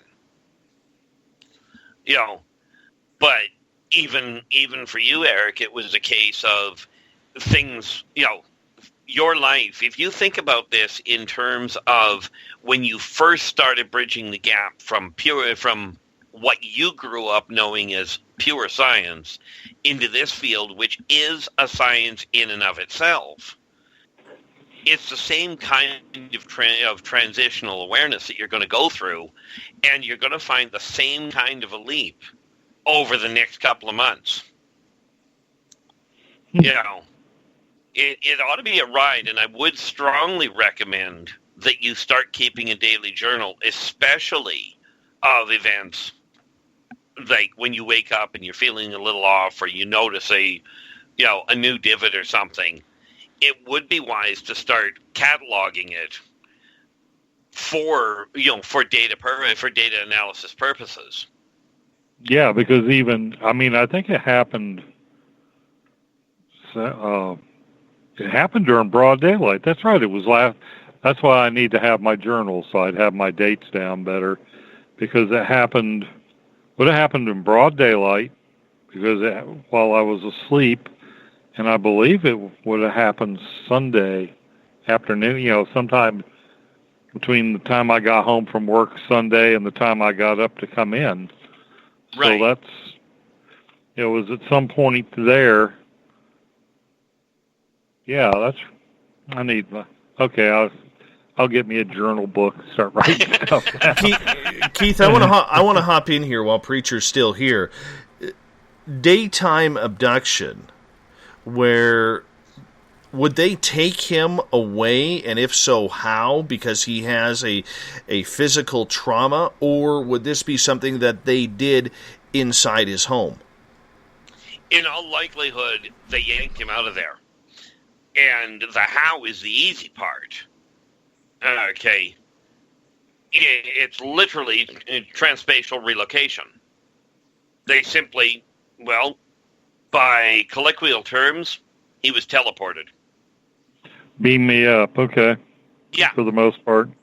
Yeah, look at the bright side. They didn't put you back in 5 different places. Okay, so if that's the case where they basically beamed him up, would that ship then be noticeable on radar? Would it be that high up where it wouldn't be? Would it be cloaked? Where would that ship be in conjunction for his house? Because obviously the ship is going to be cloaked, so that way it's not hovering over his house. Well, given the level of technology, it would not be surprising to find they'd done it from orbit. But even if they didn't, all they have to do is by modifying the electromagnetic field, they can actually make their to mankind's technology. They can make their ship just far enough out of sync that a radar, the wave that they use that humans use for radar, would pass straight through the vehicle and never even recognize it. Wouldn't even notice it was there in the first place. And if you couple that with optical realignment, and anybody local isn't going to see it. This is one of the reasons why I keep telling people, if the off-worlders were to launch an attack, it'd be over before anybody knew it had started. Yeah. But that's the easiest way to do it. And I mean, I've witnessed this stuff, 4 years ago now, when I was down at the Experience or Speak conference. I watched these people fade out. I watched the teleporter go, which was remarkable to watch. I thought it was funny, really, especially the look on everybody's face when they were gone. But the range of this equipment, quite frankly, pulling you off the planet with them in orbit wouldn't be a problem. And the other side of that, Dave, is would it be visible to the space station or to the satellites outside? Again, it's really not that hard to hide a signal when you're dealing with technology that is that far above mankind's. Mm-hmm. Preacher, you want to hang out? Yeah, sure. Well, you are the preacher, so why not? Let's get to another question here from the audience. Let's move on a little bit. Carla is asking, if the off-worlders care about preventing a large-scale ecological disaster, like you said, Keith, why haven't they done anything about Fukushima? Well, because Fukushima wasn't actually as large as what the one back in 86 would have been. 86 would have been a global wipeout. Fukushima, much as it is a terrible disaster, terrible ecological disaster, it isn't of that caliber that we're talking about. The other part of the question, why haven't they come down and basically spanked people's backside and said, hey, knock it off? They don't need to. And the reason I say that is because people around the world are telling the governments and the and the corporations knock off the stupidity, start cleaning up your own mess. Okay, mankind already knows it's got to clean up its mess. The problem is that the people that are in power don't seem to care as much about the ecological side of it as they do about the profit, the bottom line. And all the off-world intervention on the planet, unless they were to come in and, well, if the off-worlders were to come in and force mankind to straighten itself out, mankind would not be happy with the outcome. Okay, because their methods are, to say the least, shall we say, brutal, but they are thorough. But that's why the off-worlders don't just come down and clean it up. Well, there were reports that there were actually UFOs spotted, or that did intervene somewhat with Chernobyl, ameliorated some of it. They didn't cure it or patch it up altogether, but supposedly there was some there was some kind of like I agree that if they just came and cleaned it up, we'd think, well, hell, anything we do now, they'll just fix for us. And I think, that's, we're the wrong species to do that with. Well, yeah, I mean, mankind does have a tendency, and this is a good thing, of taking things a little bit too laid back. For some reason, humans seem to have a common adversary. And from the off-worlder standpoint, an ecological adversary to the very planet, if it's not going to kill the planet, is far better than watching different countries going to war against each other. Gentlemen, we're going to take a call here coming up right now from area code 360. Who are we speaking with tonight? Oh, hi, Dave. This is Yvonne. Hi, Yvonne. Do you have a question for Keith? Yeah, because after I learned that I had been abducted, it made me start, going back to what I was experiencing after that. And do ETs just take you and do experiments and tests, or do they sometimes, put you into, situations and you have to kind of figure out how to get out of it? Keith, before you answer that, Yvonne, I'm going to get you to turn your television or your radio down when it's ever causing some background noise there. And Keith, okay. Did you get the question, Keith? Yes, I did. Okay, fire away. Okay, the answer to your question is yes. Sometimes, sometimes they will put people, depending on the race, they'll put people into a different situation. Because what they're doing is, instead of blood samples, they're looking for cognitive processing. Figure out how the common person, if you will, can mitigate a challenge. Okay. Yeah, because, I was having weird experiences. I'd be, finding myself out, what appears looking like a desert, and then there would be, a slab type thing, you know what I mean, like a door, and I'd look at it, and I couldn't find a handle, and I'd look in the back of it, and then I realized, I just walked right through it, and I was back home. Yeah, and that's what they were doing was checking your reaction, and they were undoubtedly looking for biological readout and pheromonal exchange based on your reaction to walking through a temporal distortion. Oh, I see. So what were they? Because initially, what I thought was, I would be, I was kind of just like you. I was in a reclusive state for about 6 or 7 years because I was having so many of these experiences where, I'd be sitting, be quietly in my house, and I'd be sitting in my little recliner, and all of a sudden I just fall asleep, and then off I'm on on this experience or like a adventure.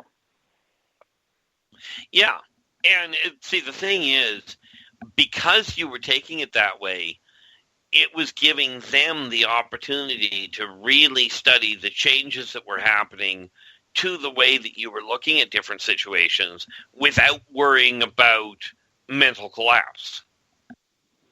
Yeah, well, I ended up eventually, having to go to like a naturopath who was also a transitional healer, because sometimes it was happening like 3 times in a day or something, you know what I mean?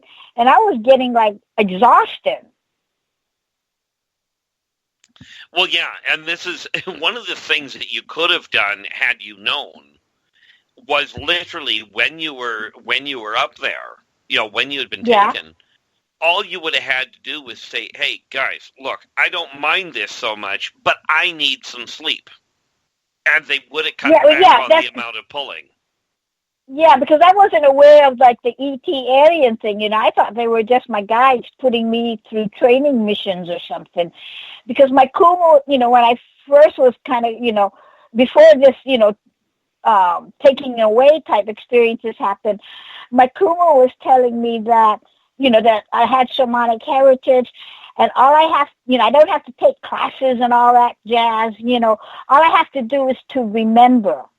And so that's why when I had started having these experiences, I thought that, well, it was just my guides helping me to remember. You know what I mean? I understand entirely where you're coming from, and it makes total sense. So were they like, yeah. Yeah, in my opinion, you're one of the lucky people. Well, yeah, because nothing has been negative. The only time I got a little, quick, wondering, I got caught in like a time loop. I found myself, I was repeating the same action. You know what I mean? And I was thinking, when it happened about the 3rd or 4th time, I said, wait a minute, did I come out of my trance or whatever too fast or something so I'm not connected? In a manner of speaking, now this only happened a couple of years ago, I take it? Went on, like, well, in 2006 when, I first had that thing about the white light and I'm driving, you know what I mean? Well, then it started, like, it lasted, well, by 2012, you know what I mean? I told him to, I did set a limit, you know what I mean? Because I was like, okay, I in public, I can explain the time loop easy. Technically it was, but at that point, mankind was just really getting into the idea of the gaming systems that are being used now.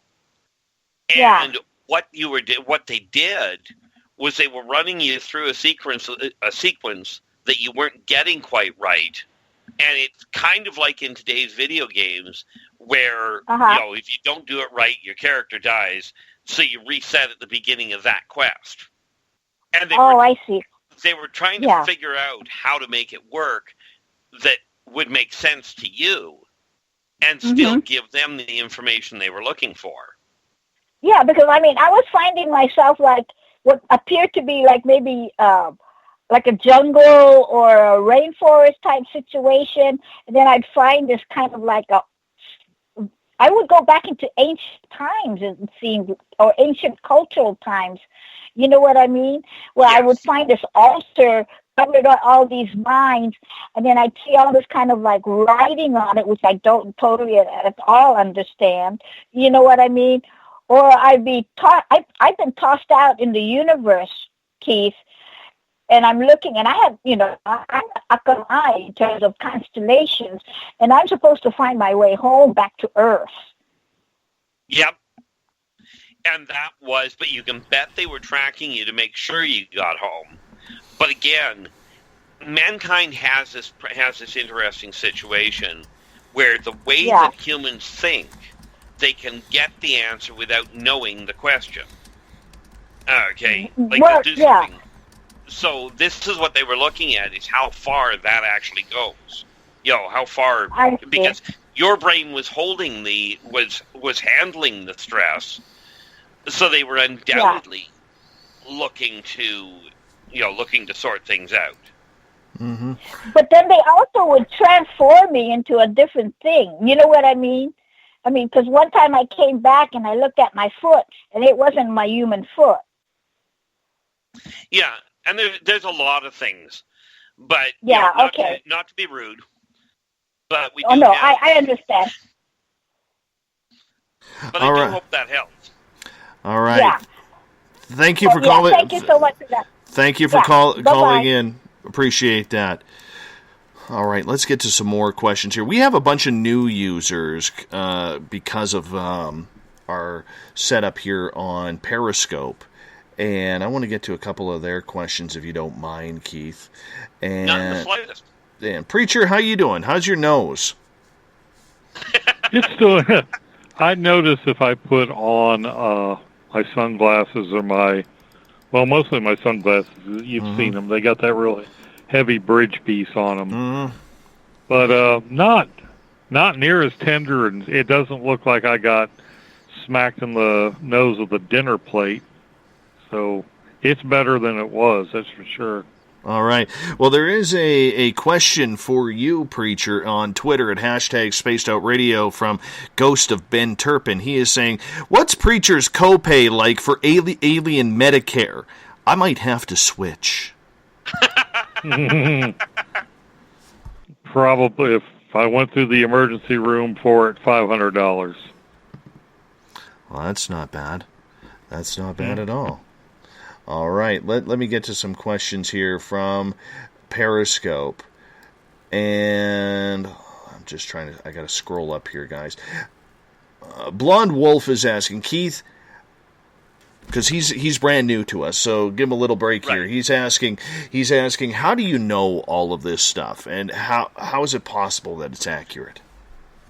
Well, the accuracy part, the best I can tell you is over the last several years, I've talked to a lot of people, told them about things that were going on. Say people, and when I talk about people, I mean people that were in a technological position to double check. Not the least of which, like we can go back to the time when BBSs and news groups were the way of talking on computers. And I ended up dealing with some pretty interesting, well-placed people that verified what I was telling them. As far as how I found out, well, we start with day one when I was born and ended up running into them firsthand. So I've been doing this now for 54 years. Be 55 in a couple of weeks. But how I can prove it, maybe the best way to put it is if I go back when I was a kid, I used to tell the doctors that they would never understand human healing until they looked at the triple helix. And of course, I was told, you can't know anything about that. That's all fake. It's your imagination. It's not real. Until late 98 or early 99, when the major research centers discovered the triple helix. What I didn't know back in the 70s was they didn't have the technology to see it. The same thing applies to a number of the ships. I remember being on one show, and I'd mentioned that night that there was a bunch of cruisers that had just rolled into the sector, and the very next day, the person that I'd been talking to turned around and said they'd been in touch with the government with NASA, who had verified three unknown vessels moving passing Pluto, which was where I had pointed out they were coming in from. So, can I prove it? Not a prayer. But give it 30 years, you'll get to find the proof. And, it's not that I'm trying to avoid it. It's just, unfortunately, that's when the proof usually shows up. And no, go ahead. No, I'm just kind of hanging out listening, man. The thing is, I don't have a way of clinically proving it because I don't have a scientific background. I know I was listening in on a show one day, And the question that was asked was how the little ships could be seen, but people couldn't see the big ships. And the speaker that was on, I wasn't actually a guest, I was in the chat room. And the speaker that was on had said they didn't know. So I just typed into the chat room. I typed in, well, once you understand the oscillatory densification of the tri-transtemporal equilarity, it's pretty simple. I talked to a lady outside of the group because of that. She turned out to have a master's in astrophysics, and according to her, I was discussing with her cutting-edge astrophysics. Okay, the cute part is I failed college. So, unfortunately, it's up to the individual to figure out how I pulled that one. Because I just don't have the proof. And it is tough to try and find that. Let's move on here. And once again, I got to scroll back up here because the chat room is just hopping in Periscope tonight, so please bear with me. Gail is asking, Keith, you once said that they, the off-worlders, had to be asked before they would come help on Earth. And this is going back to what you said about Fukushima earlier. Would that still be prudent for today? Absolutely. The problem is it's got to be, like, Fukushima is under control, and mankind has currently the technology to clean it up. If, the off-worlders will give people guidance to put things, it will put things in perspective to point people in the right direction to correct the problem. Okay, that's basically what they do is they point people in the direction of being able to sort it out, explaining or trying to explain what's necessary. Okay, and this is one where Preacher can actually relate, but try explaining to a layman how to use molecular bonding to clean the radioactive toxin out of the water by making it bond to the water and pull itself apart. Yeah, it's kind of make it not toxic anymore, or you have to put some kind of resin that the toxicity can bind with, and then remove the resin. There's no free ride on any of that stuff. Yeah, exactly. But that's how it works from that end. Okay, but it boils down to people have to, it's sort of a case of by working together, people can actually do it, and the off-worlders are doing what they can to point it out. Yeah, the technology to clean that mess up exists. It's just a matter of the will and, the world governments, instead of deciding to fight over petrodollars, saying, hey, let's clean up the crap, the plastic that's floating around in a big gyre in the middle of the Pacific Ocean, and let's clean up the radiation Fukushima before we start getting Godzilla-like salmon flopping up on the beach. That's... Hey, hold on. That would be a good fight, man. I'd go back to the river for that fight. Oh, me too. Till you landed it, then what? That's where a shotgun comes in handy. Yeah, exactly. Or a 460 Magnum, I think, would do the trick. No, it's more fun on about a 15-pound test line. That's what I landed my 47-pounder on, Preacher. 17-pound test line. Nice. Yeah, it was a beautiful fight. And then at the end of it, I gave him away to a friend to eat them all up. All right, let's get to a question from Kevin here. Canadian Kevin is asking, Keith, why do ET races even care about Earth? Because of the database that is built into the neural net and the human genome. into the cell structure of the entire area. This is the greatest database in the sector, and therefore they're protecting it. God, that is so close to what Douglas Adams said in Hitchhiker's Guide. That the whole idea they made another Earth was because there was all this information on it. Well, fortunately, they didn't make another Earth, but there is another one. Well, technically, no. It's called Mobius, and it's on the other side of the sun. That's why you'll never see it from Earth. But do we have more of a just a pure diversity of life forms on Earth?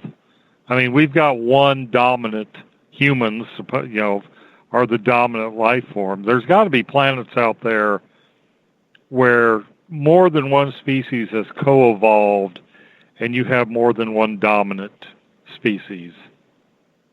Oh, absolutely.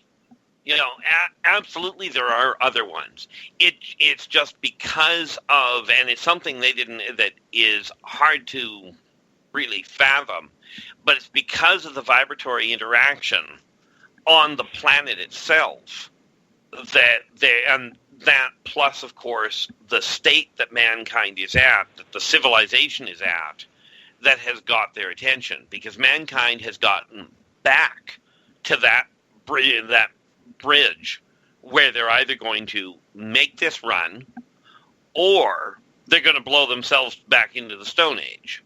And from a xenosociological standpoint, it is extremely exciting to watch this happen. Of course, they've got to take records. Gentlemen, we only got about 10 seconds here before we got to go to our final break of the night. Our Keith Andrews is with us. We got the preacher on, a resident scientist as well, on Spaced Out Radio, kind of hanging out the first Friday of the month. Keith comes on for the ET Connection, where we take your phone calls. We also take your questions in the chat rooms and on Twitter. Anything you want to ask about ET-related content, Keith is the man to talk to. So we're going to be back with one more break here, and we'll get right back to it, as well as the Thought of the Day coming up right after this. Are you tired of being blocked, shadow banned, or placed in jail for simply posting your thoughts on social media? Social Media Freedom can take care of that for you. Social Media Freedom is the newest and one of the best free new apps that allows you the freedom to post what you want, when you want. It takes seconds to download from your app store. Come join the tribe at Social Media Freedom. It's time to set yourself free. The first annual Caribou Paracon is happening September 28th to 30th in the 108 Mile Ranch, British Columbia. Brought to you by the Canadian Society of Questers and Spaced Out Radio. Come listen to our featured speaker, Grant Cameron, along with Elizabeth Anglin, Paisley Town, Mike Moran, Eric Cooper, and more. It's a 3-day supernatural adventure at the Spruce Hills Resort and Spa. Tickets for the weekend are $150 Canadian. The Caribou Paracon, celebrating everything paranormal. A timepiece is a reflection of who you are, and what better way to show off the real you than with an Escape watch? Escape is a lifestyle brand accessorizing your days and nights. Choose to escape and create the life of discovery that you deserve. Dream, play, unite with your own personalized Escape watch. Head to escapewatches.com. There is no time like the present to enjoy your escape. Use promo code SMF2017 for your 20% discount today. Looking for a place to advertise at a very reasonable cost? Look no further than Spaced Out Radio. SpacedOutRadio.com has an advertising tab that you can click to check out our daily, weekly, and monthly packages to play on the radio, or our website including social media. From commercial spots to banners, we have it all. Check out our competitive pricing today.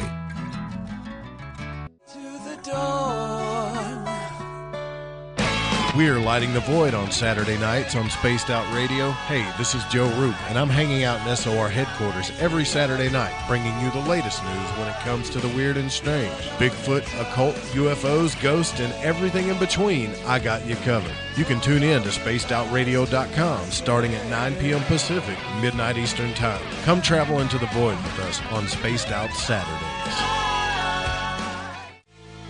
Not ready for bed on Saturday night? Right after Spaced Out Saturdays, hop on over to S4 with Corey Ruiz and me, Eric Cooper from Forest Moon Paranormal. With S4, there are no limits to what we try and uncover. From government conspiracies to helping clean up the paranormal, no topic is safe on S4. We get to the heart of the matter, of the subjects you want to learn more about. So tune in on S4 starting at midnight Pacific, 3 a.m. Eastern, only on spacedoutradio.com.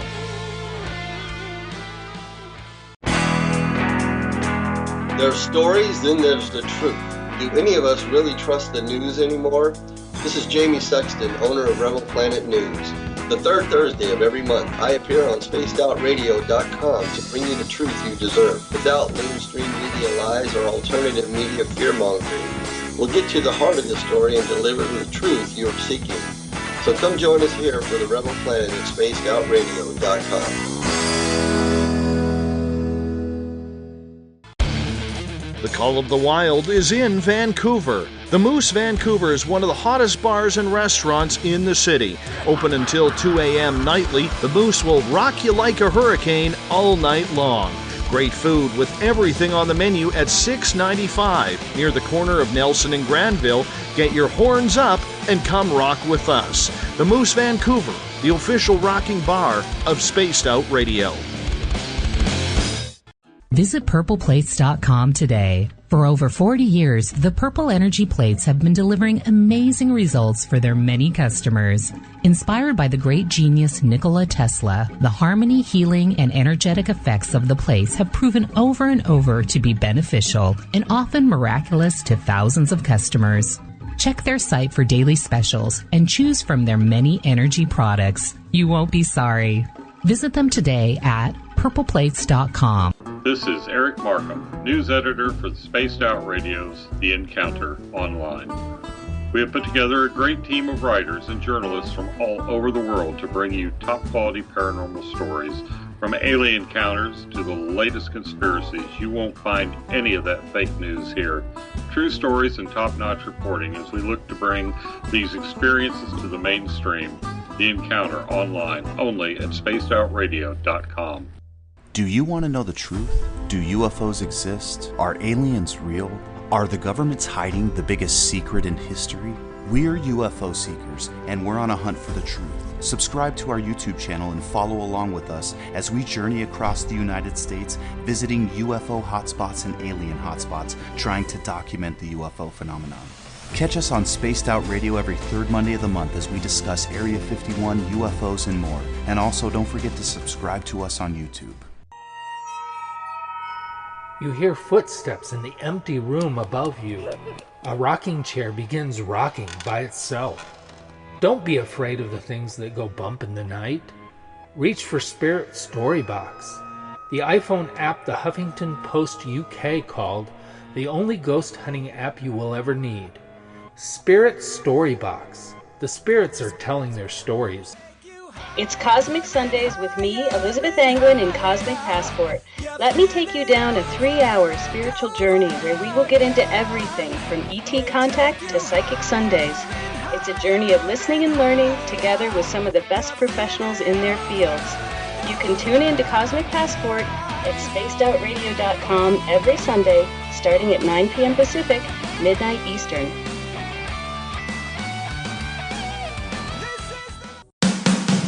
The views and opinions expressed by tonight's guest and topic of discussion do not necessarily represent the official policy or position of Spaced Out Radio, Spaced Out Weekend, Spaced Out Radio Limited, its hosts, syndicated carriers, or anyone associated with this broadcast.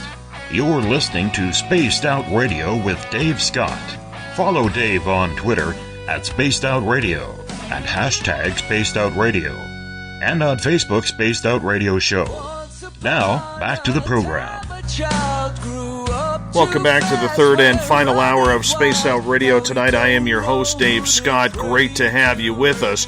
Tomorrow night on the program, Joe Roop is in SOR headquarters with Spaced Out Saturdays. He's going to have just a fantastic show. We're going to play another replay on Sunday. For all of you who are interested, the chat room will be opened up that night as well. So make sure you stay tuned on that, starting at 9 p.m. Pacific, midnight Eastern time at spacedoutradio.com. We want to welcome in everyone listening in on WQEE 99 Rock the Key down in Noonan, Georgia, home of The Walking Dead. We are live as well on the United Public Radio Network, 107.7 FM in New Orleans, and over 160 countries around the world. We are also live at spacedoutradio.com, Spreaker, The Fringe FM, and if you're listening in on The Fringe FM, we thank you for that. Remember, you can follow us at thefringe.fm. Bill Cardwell has set the password for tonight in the SOR Space Travelers Club. Craniocleidodycystosis. Craniocleidodycystosis is your password. Make sure you use it wisely, Space Travelers, as Bill sets the password each and every night right here on the mighty SOR. Now, if you want to follow us on social media, you can do so on Twitter, at Spaced Out Radio, Facebook, Spaced Out Radio Show. Give our page a like.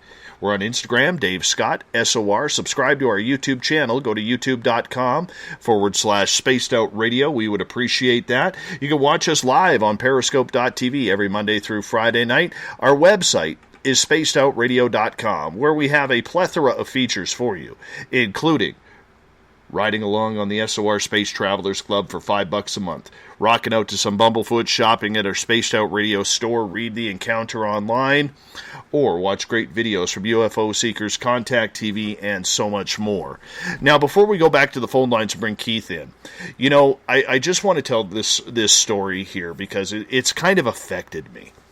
All right, and it happened a number of hours ago in Nipawin, Saskatchewan today. There was a tragic bus accident. Now, during this time of year across Canada, it is playoff hockey time. And there is a lot of love for playoff hockey, especially in small towns where their hockey team is their identity. And traveling on Highway 335 today, a hockey team from Saskatchewan a Junior A team called the Humboldt Broncos, lost some of their players today. These are 16 to 20-year-old kids. We don't know how many at this time, but if everybody on Twitter can go to @Humboldt, Humboldt spelled Humboldt, Humboldt Broncos, Humboldt Broncos, @Humboldt Broncos, and just send your condolences because these kids were playing a game that they love. They were supposed to play a hockey game tonight. Unfortunately, a semi-truck T-boned the bus, killing some of these kids. And junior hockey, like I said, is a very, very important part of Canada's legacy, of Canada's future NHL stars, kids who are trying to get college scholarships both in Canada and the U.S. And I coached junior hockey for a year, and I've been on the bus trips, and I've seen how the kids are on a bus. And these are good, disciplined kids who are playing for the love of the game and potentially a college scholarship or maybe something more. And thoughts and prayers with the @Humboldt Broncos. So please, if you don't mind, go on Twitter, go to @Humboldt Broncos, that's HUMBOLDT Broncos, and please send your condolences to them because the community, the hockey team, everybody involved with hockey in Canada is hurting for that team right now, and I would really appreciate that. You know, I love hockey. The game has been incredibly good to me. And, you know, I realize down in the South where a lot of our listeners are from, it's the same thing as college football to you guys or college basketball. It just means the world to us up here. So if you could do that, I would really appreciate that. Anyhow, back to the show tonight as we are talking about extraterrestrials with the ET Connection with our Keith Andrews. It happens here the first Friday of every month. Keith is with us. Keith, hello. Hey, how we doing? Good. And we are joined by the preacher, and we got a caller from area code 501. Who are we speaking with tonight? Sammy. Hi, Sammy. How you doing? I'm all right. I had a question, and I wanted to let you know I'm sending out thoughts and prayers of love and healing Thank for you. your team. Thank you. But I wanted to ask Keith, I've had through my life a lot of missing time and a lot of knowledge that I can't explain, and yet I did terribly in school just like he did.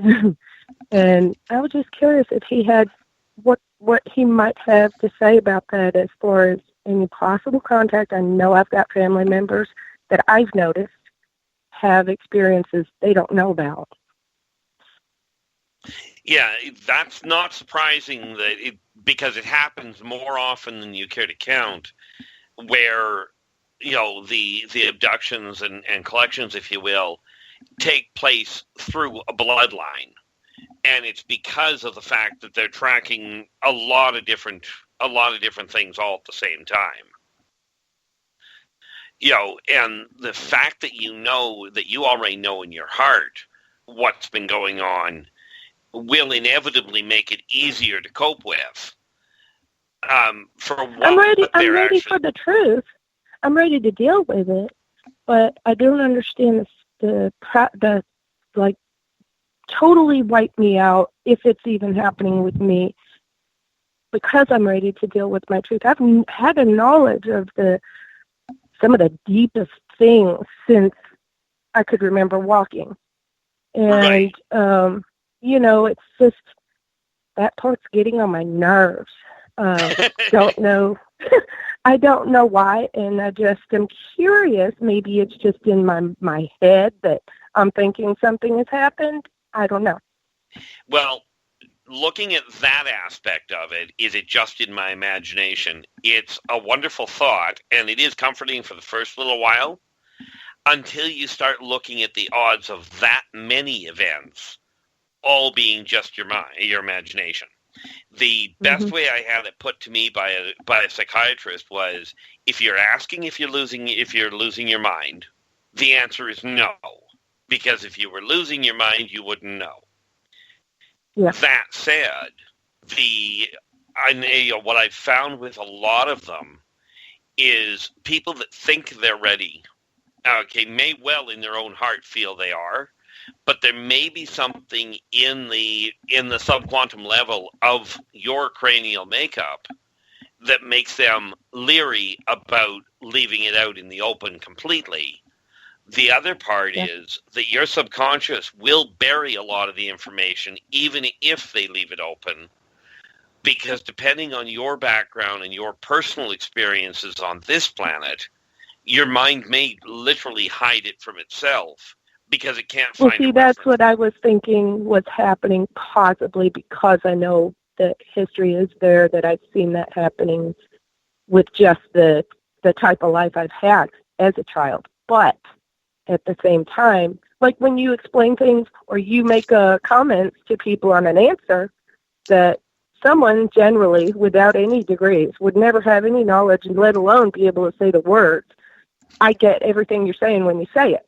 I have that quantum, just all of this information in there that I get, that I understand, and I don't even know how I know it. So, I don't know. It's just... Oh, I agree wholeheartedly that it can be very disconcerting.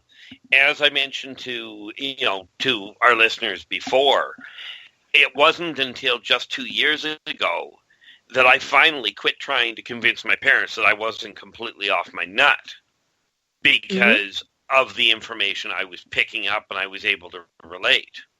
Right. So I certainly sympathize with what you're going through.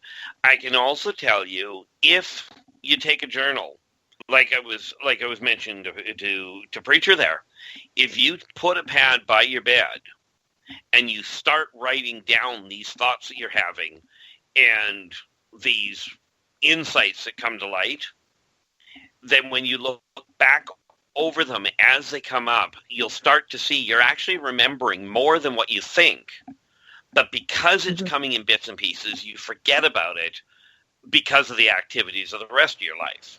So by writing them down, you'll have a document that you can go back and go, holy mackerel, I was thinking as a child, I did that instinctively. I would write in my sleep in this journal, and my parents found it. My mother used to go through my stuff, and they took me to a doctor. And within 5 minutes, they put me in this hospital. And I had dreamt about the towers back then, and I was just a child, and I'm almost 50, and a whole bunch of other stuff.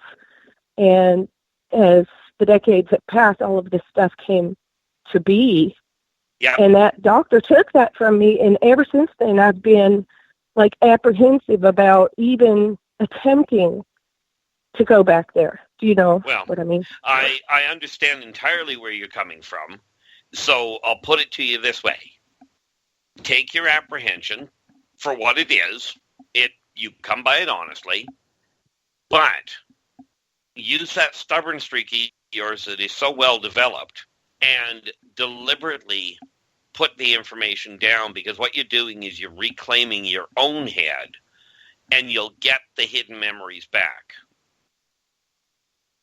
Thank you so much. I appreciate it, and lots of love to you and Dave and Preacher. Thank you so much. Thanks, Sammy, for calling on in. Let's get to some questions that are in the chat room right now on Spreaker. And this one came a while ago from Catherine, who is asking, Keith, what species live above skies and ships, but the planet is more like a red mountain area of Earth? Well, that would be Martokians. They don't technically live there, they vacation there. And in answer to that neat little question, they come from Mars. They are greenish in color, but they're not short. But you've either got them or the other group that you might be looking at is from some areas in Mobius, which is Earth's planet, sister planet on the other side of the sun.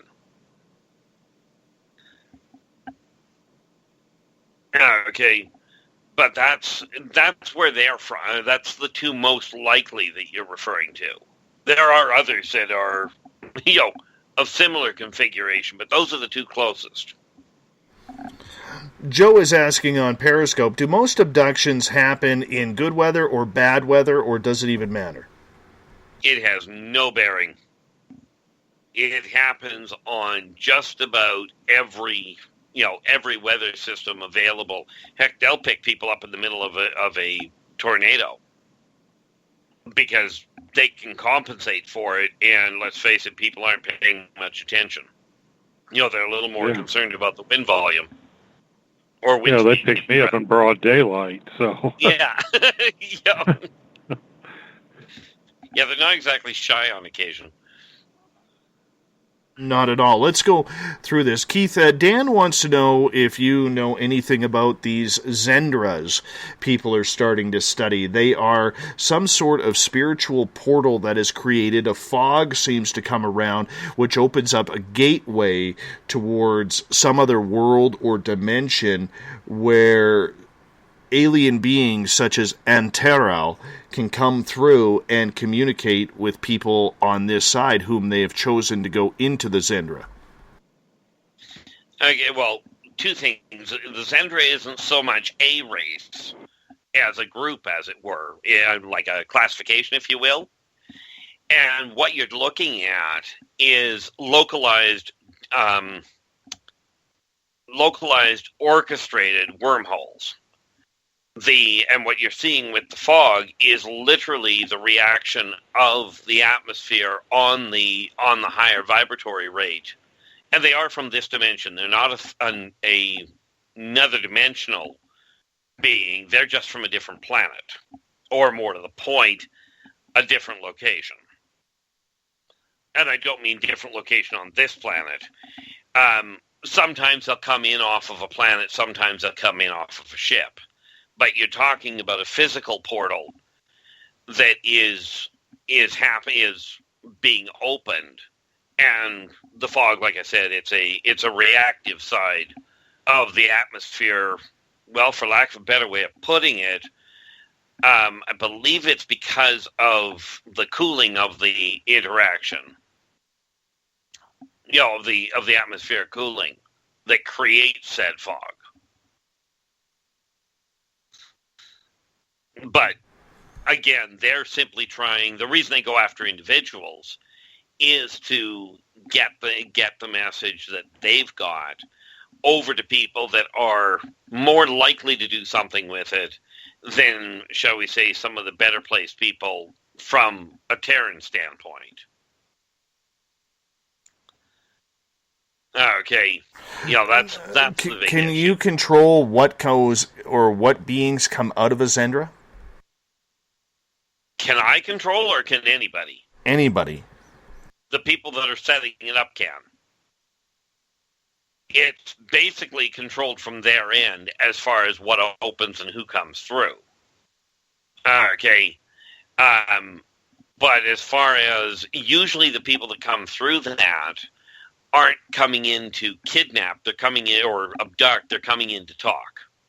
So usually the people that they come to visit don't actually get picked up. They usually get just simply a communication line, and then the individual in question goes back. That's the difference there.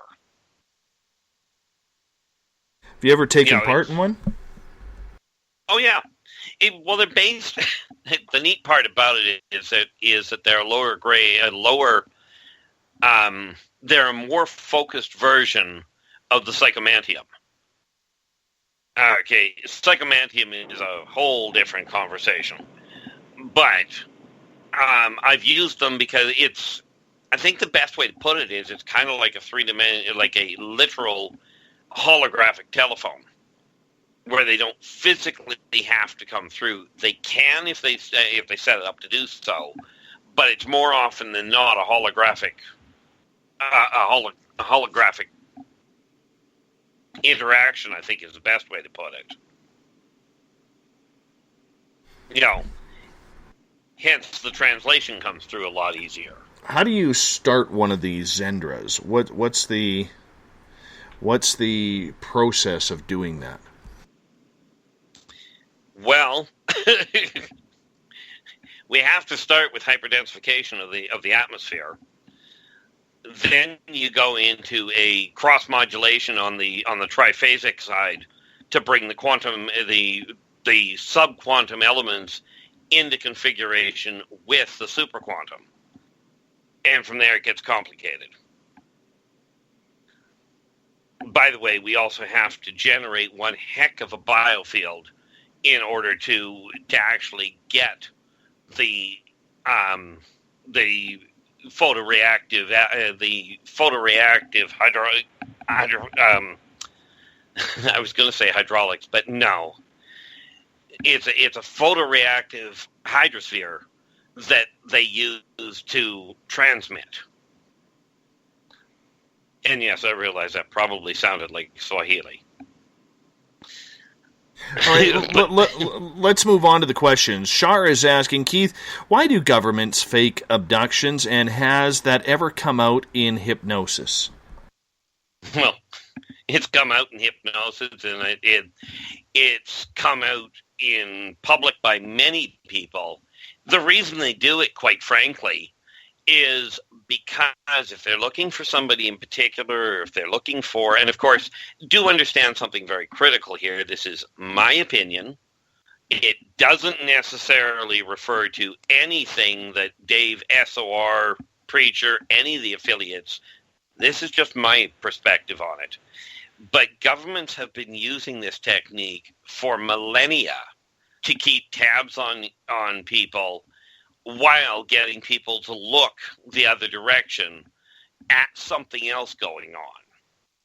So if you want to pull somebody out of, if you've got somebody that's being potentially problematic, or that the government may feel has information they're not voluntarily sharing, they may be using the abduction scenario to pull them out of the area to ask. And quite often, especially if they're somebody that is well connected in more than one government, that's being taken, a government will pull them out in that fashion, get the information they need, and put them back. And everybody chalks it up to, oh, they were abducted, so ignore it. It's also a great way of getting some people to stop talking. Because if you scare them enough, and if they're edgy enough about the UFO phenomenon in the first place, being abducted can really throw you for a loop. But that's a couple of the reasons why they do it. But they've been doing it since civilization started. Make sense? Totally makes sense. Preacher, what do you think about that? Well, it's all a matter of destroying the messenger. You know, these people are credible witnesses, and in a lot of cases they have, you know, fairly impeccable, you know, character. So in order for the government to silence them, they got to, you know, do something to, you know, taint their testimony a little bit. So you put some kind of slightly off-color label to them, and all of a sudden, well, yeah, you know, they were pretty credible, except you got to put that shadow of doubt on them. Exactly. They've been doing that crap for, you know, yeah, it's, you know, like take Lonnie Zamora. As a credible UFO witness, how much better that could you get? The man's testimony could literally have stood up in a court of law on any other subject.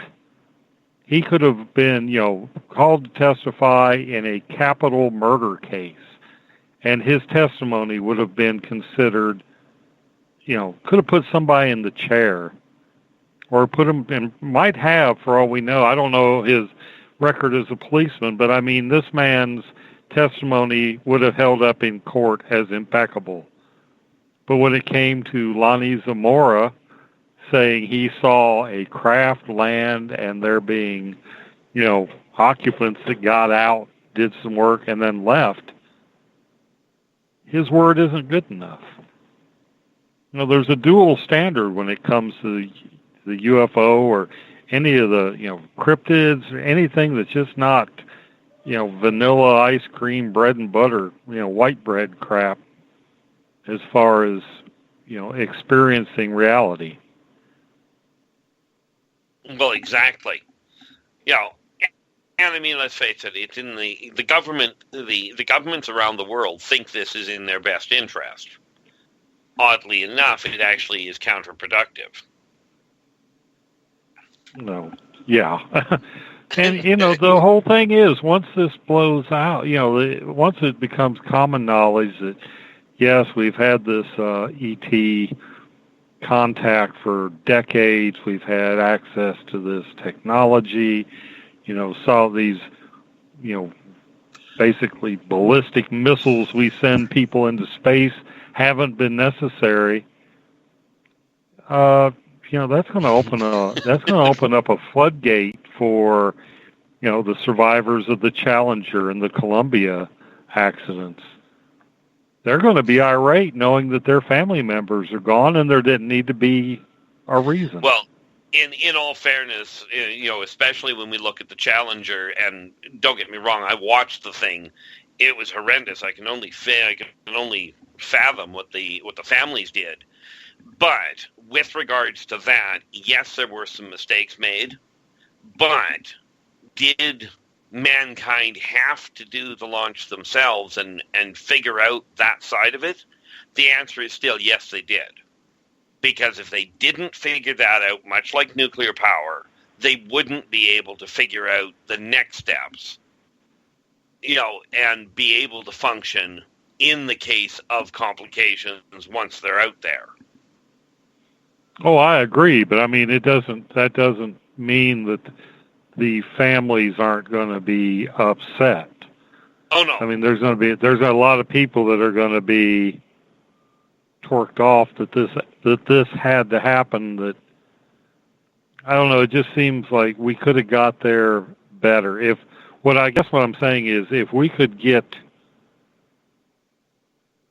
spaceborne without the use of hydrazine fuel and blowing ourselves up, or essentially riding, a bottle rocket into space, if we had anti-gravity at the time, then these family members, society at large, because that was that was traumatizing as an enthusiast to watch the Challenger explode. That's back when they still, I remember that. I was watching that, and I was so happy that day because I was off, and I was getting to see a shuttle launch.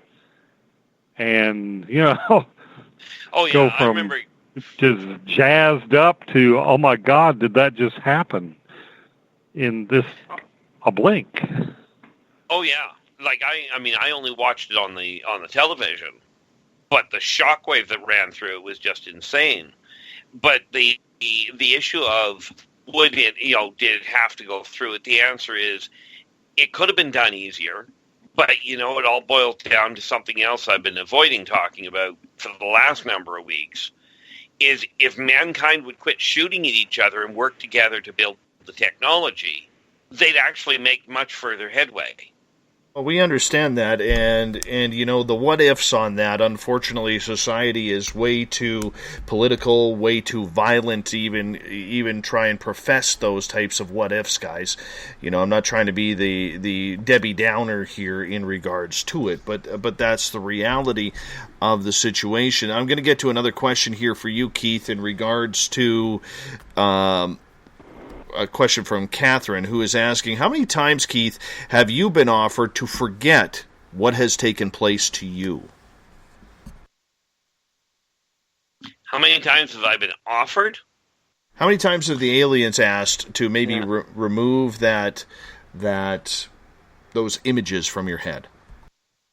Oddly enough, never. At least, not to the best of my recollection. I'm sure somebody probably mentioned it in passing. But I've always been a firm believer, because of the amount of amnesia I had when I was growing up. Every time somebody is asked about, even humans asking, well, wouldn't it be nice to not know? I've got firsthand experience with total amnesia. And it's the one thing that I won't do, even with some of the horrendous things I've been through. I won't shut them down because they are part of what makes me me. And knowing what I've been through, quite frankly, helps me not only cope with it, but helps me be able to assist others in understanding what they're going through.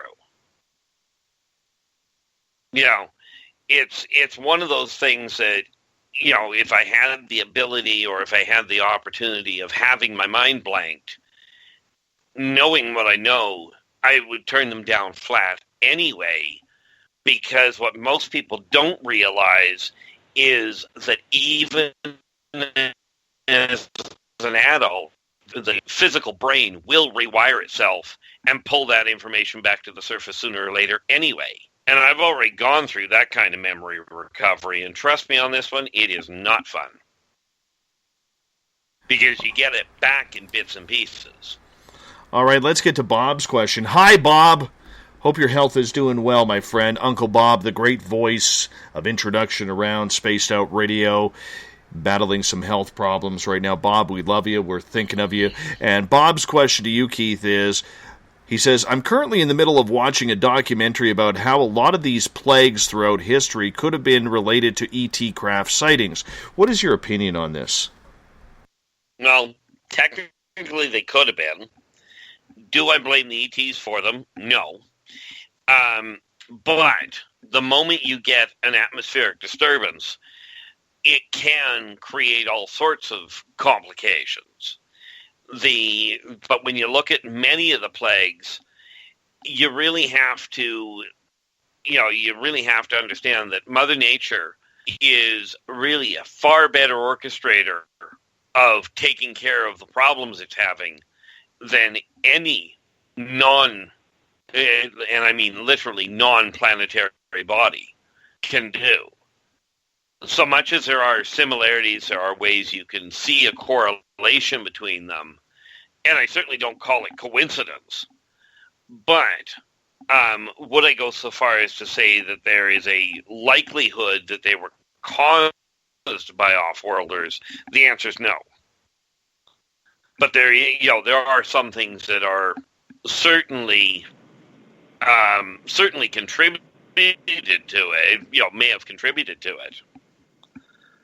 But exactly which ones, I'd have to really do a little bit of poking around, piece that one together. Well, would you not expect them to want to get some kind of field data? They see this plague running through the planet, destroying 2/3 of the population of a continent. I mean, they would be remiss in their jobs as scientists not to be down there trying to gather some kind of data. Maybe they didn't cause them, but they had to want to explore. Yeah. They absolutely would have had their fingers, they did have their fingers deep in the bucket, pulling out samples, doing the, if you will, elevated abductions in order to get the data of the impact, both on the socioeconomic and on the evolutionary genetic level, never mind the subquantum impact on the neural net. You can bet your bottom dollar they were up to their eyeballs in it. It's just they weren't doing anything to stop it because it was a natural evolution of the planet. Okay,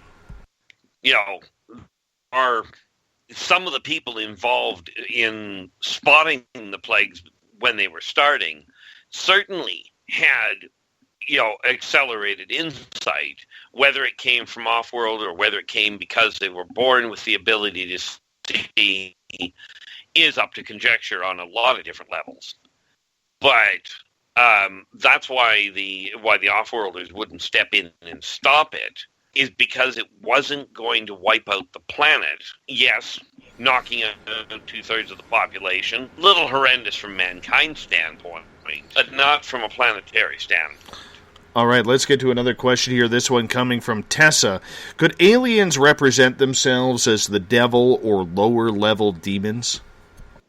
Well, technically the answer would be yes, they could. The problem isn't so much that they represented themselves that way, so much as mankind interpreted the appearance of them through their own ignorance of what they were looking at as the devil or lower grade, lower level demons. It's not so much that the off-worlders or the aliens were so negative inclined. I was wondering when his Skype was going to give up there. It was dying there. The individual fills in the blank. And there's Keith. He's back. You were out for about 6-7 seconds there, buddy. Oh, okay. And Yeah. I have no idea what was missed. All right, not a big deal, not a big deal at all. When it comes to abductions, Keith, in your experience, do a lot of the malevolent and abductions, do they happen more to men, more to women, or is it a combination of equality there? It really is a flip of the coin which one gets it. It's not... The difference is in the makeup of the individual. Women, on the whole, are going to see things as a more benevolent side or with a little bit more understanding. Men, on the whole, when you take away their power to do something, get extremely agitated, and subsequently it becomes a negative experience in their interpretation, no matter how peaceable it was. You take most men, if you tie them down or you immobilize them, the first thing they do is go into high alert and high aggression. Okay, women have a much higher propensity to go, well, let's see what happens. And yes, I'm going to worry about it, but I'm not going to get aggressively violent about it unless they're doing something that is really complicated. And by the way, this does not make men better or worse than women or vice versa.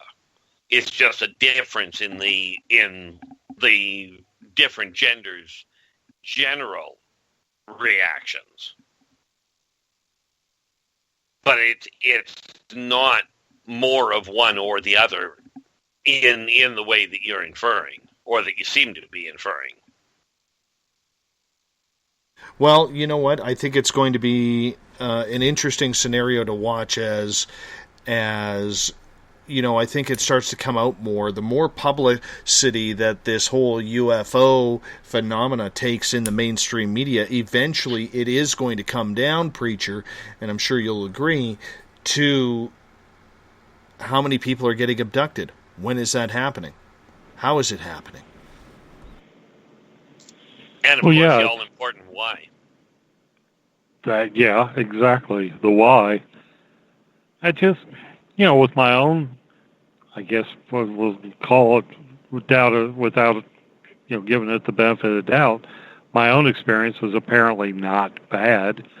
I don't know what the end result will be. If I ever disappear, I guess I ended up as human McNuggets on an alien spaceship, but for the time being, I don't have, you know, anything bad about my own, other than I woke up sore. But, you know, from my standpoint, every conceivable thing was done, other than numbing my nose, which would have probably caused, you know, more damage than having at least let me know there was something there so I didn't cause further damage. The whole idea, I think, with abduction, period, is it's a violation.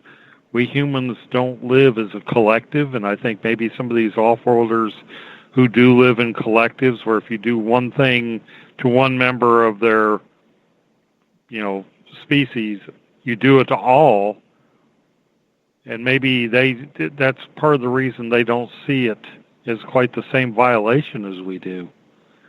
We don't, as individuals, you know, we don't have a common consciousness to help us explain what just happened. Well, that is certainly part of the problem. Of course, the other part is scientists are doing exactly the same thing to other animals on this planet. And don't get me wrong, I'm not in favor of being abducted. I've been there, done that. No fun. But mankind is doing it to other lesser races on Earth, and mankind understandably doesn't like it being done to them. Is really what it boils down to. And, you know, in all fairness, I agree with people in general. Being abducted is not a fun thing. Well, we really don't have a moral leg to stand on, because as a field biologist, you know, there were some things I didn't have to do all of them, but there was still a few things I found distasteful. You know, just interrupting breeding cycles, or, you know, just interfering with the natural order, what these creatures are doing in their life to make what, you know, to most people would be just kind of stupid observations, to make a tick mark on a clipboard. So, you know, we do it to those creatures that we feel are, like you said, we do it to people that or things that we think are lower down the ladder than we are. So when it's our turn, I guess we can't really complain. No, but I do understand the complaint, and I'm right up there with everybody going, I don't like the idea. You know, I just happen to be fortunate enough to have graduated from being abducted and experimented on to actually interacting with them. I call it fortunate. It does play its own havoc. You know, completely screws with your understanding of what most people call normal life. And you and I have had some interesting conversations about that.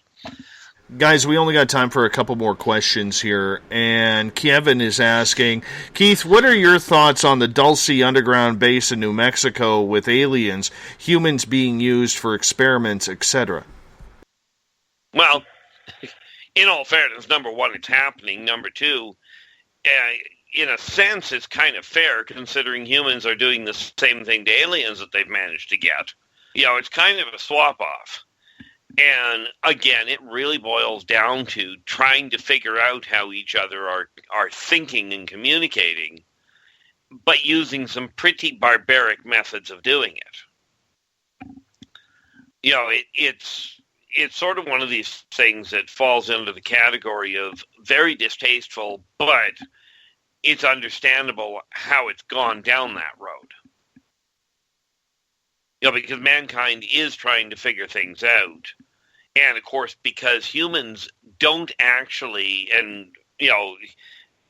Eric here alluded to it, because humans don't think in a static pattern, the off-worlders are having one heck of a time trying to find a baseline to gauge human reaction to figure out how they're going to fit into the Galactic Consortium in the first place.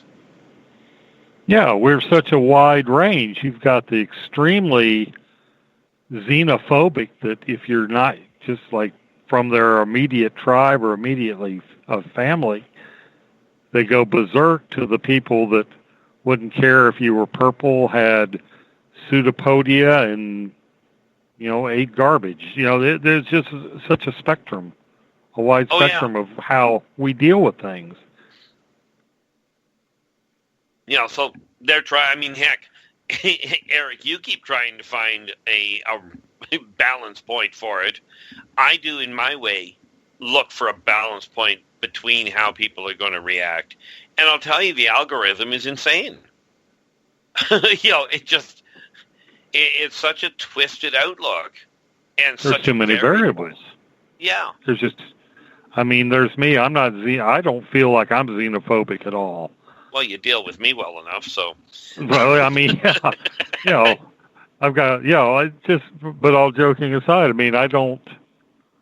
I can't conceive, if something's not trying to eat me, dissolve me in a vat of acid, or cause bodily harm to me, I'm not, I'm more about what something is trying to do or its behaviors toward me than what it looks like. I just can't think of anything out there so far out that, yes, I would probably be startled, but it wouldn't be, oh my God, run from the hills type of reaction. I can't, but that's based on behavior. Yeah. And understandably, even if you're not a xenophobe, if somebody, it doesn't matter what they look like, if they pull a gun on you or some facsimile thereof, it's not a good way to say hello. Right. But how many cultures are out there in the universe, showing your weapon or a weapon to somebody is like showing somebody your open hands? There are a couple. I show you my knife, which means my knife is not hidden. You would see that as from an Earth person, you're like, this dude just whipped a knife out on me. Yeah. And there are protocols to that, especially, like, if you take a look at Srazazian in social levels, and many other races, in all fairness, they present their weapon side first. Like, for instance, if they're taking out a mace, they'll hold it out with both hands, but they'll hold it out sideways. Right, to say this, just like you said, I'm not hiding the weapon, here it is. Right. Now, so there's so many differences in culture that go that route. And then there's people like with humans where you pull a weapon to show them the weapon and they automatically think you're challenging them to a fight and they shoot first. Gentlemen, this is why the hybridization program came in. Gentlemen, we got to get to the thought of the day, so hold on. Put your seatbelts on. Here we go.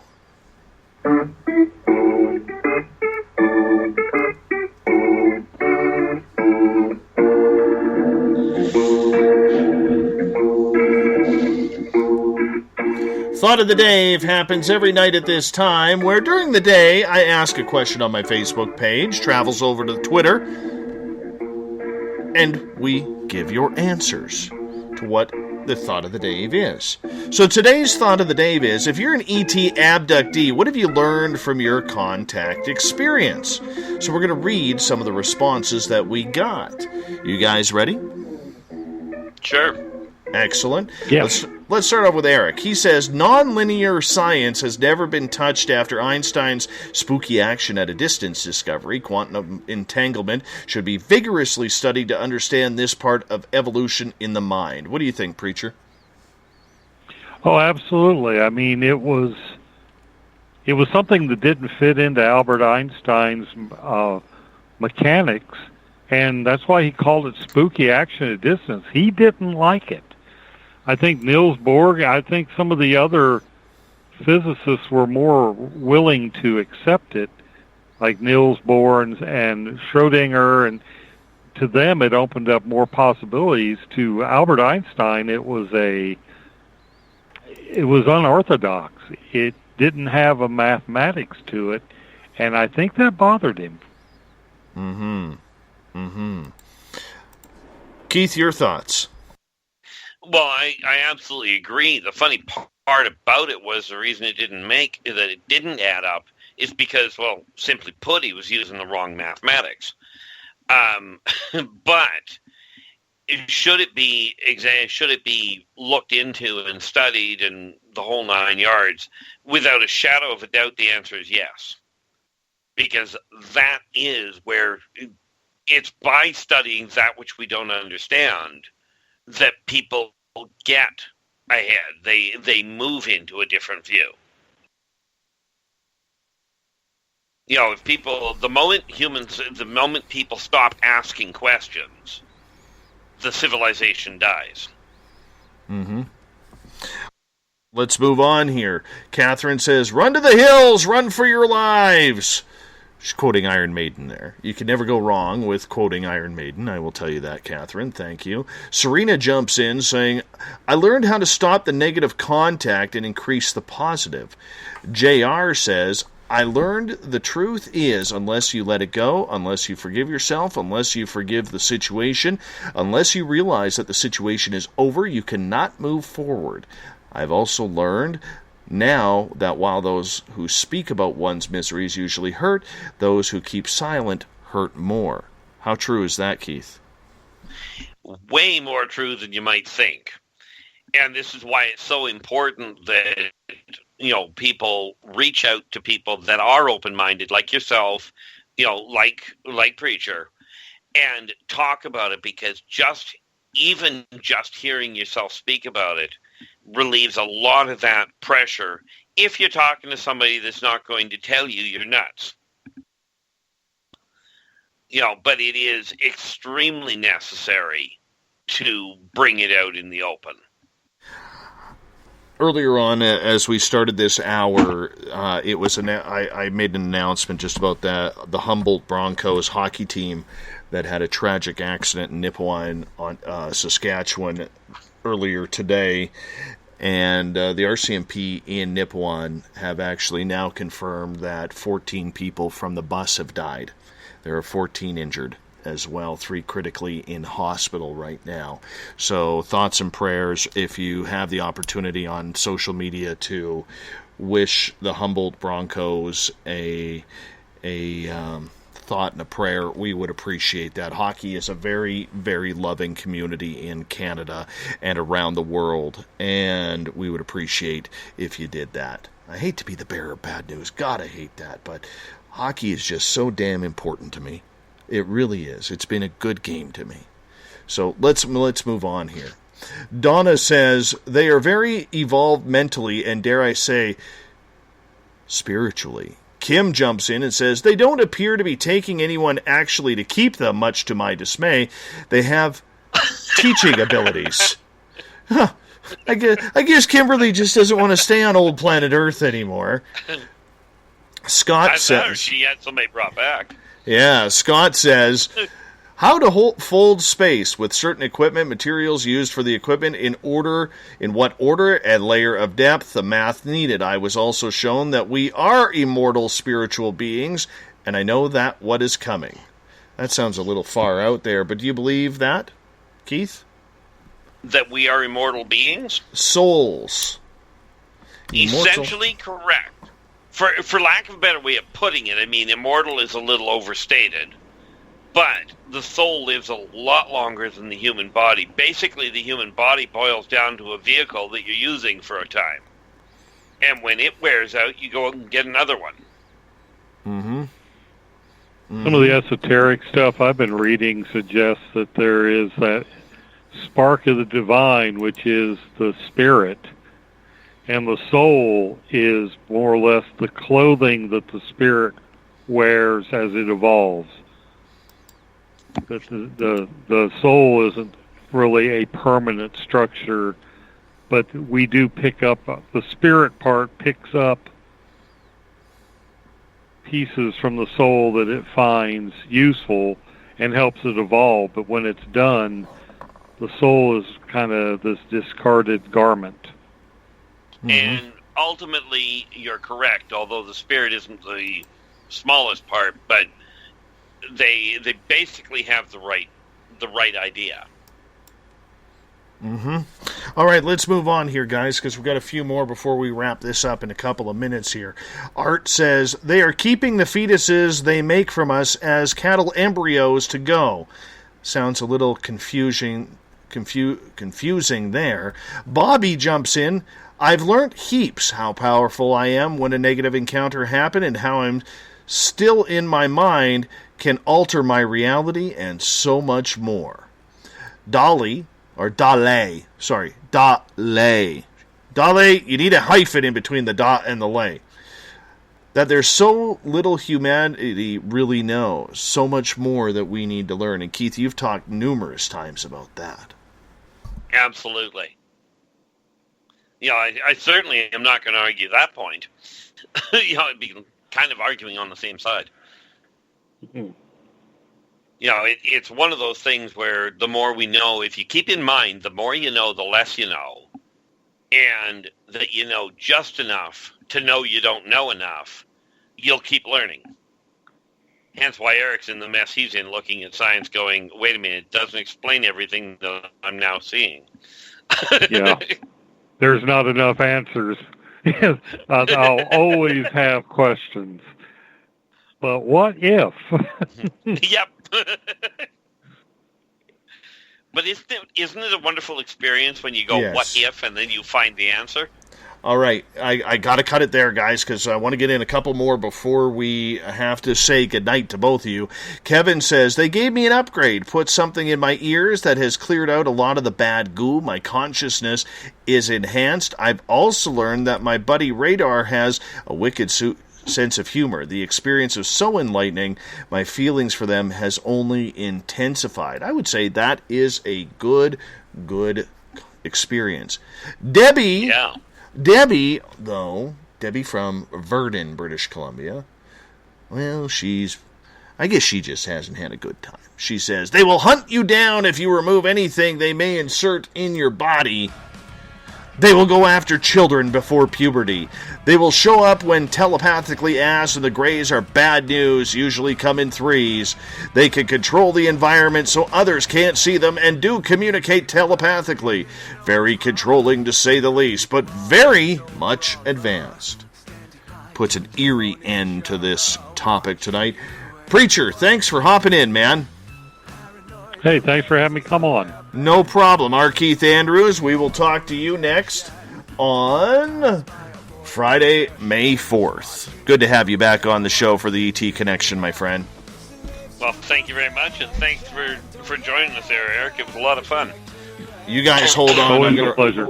You guys hold on. I'm going to wrap this thing up. We got Mr. Ron Bumblefoot THAL rocking in the background with Little Brother is Watching. Bumblefoot is the official music of Spaced Out Radio, rocking us in and out of every single show. Get your horns up for Ron Bumblefoot THAL. A great week indeed.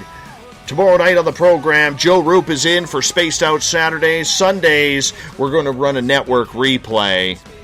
So I would appreciate you coming on in and joining me in the chat room as well. I'll be back on Monday. Let's see, who's Monday? Butch Witkowski. Oh, that's wrong. That's wrong. Not Butch Witkowski. Alan Wright talking mediumship and healing. We will have some fun with Alan on Monday night right here on the show. Want to say a big thank you to everybody listening at home, in your cars, at work, wherever you may be tonight. Thank you so much for tuning in. Everybody playing along at Twitter at hashtag Spaced Out Radio, in the Veterans Club, the SOR Space Travelers on Facebook. Everybody on Periscope, thank you so much for tuning in. And everybody over on Spreaker, you guys were wonderful tonight. Thank you so much for having fun with me. And all week long, you guys do it so well, sharing our shows, sharing our posts, making us feel bigger and better every day, because together, my friends, we own the night. I'll talk to you on Monday. Mr. Bumblefoot, we need a favor. We need you to take us home. Have a good weekend, everybody. Stay safe. We'll see you soon. Good night.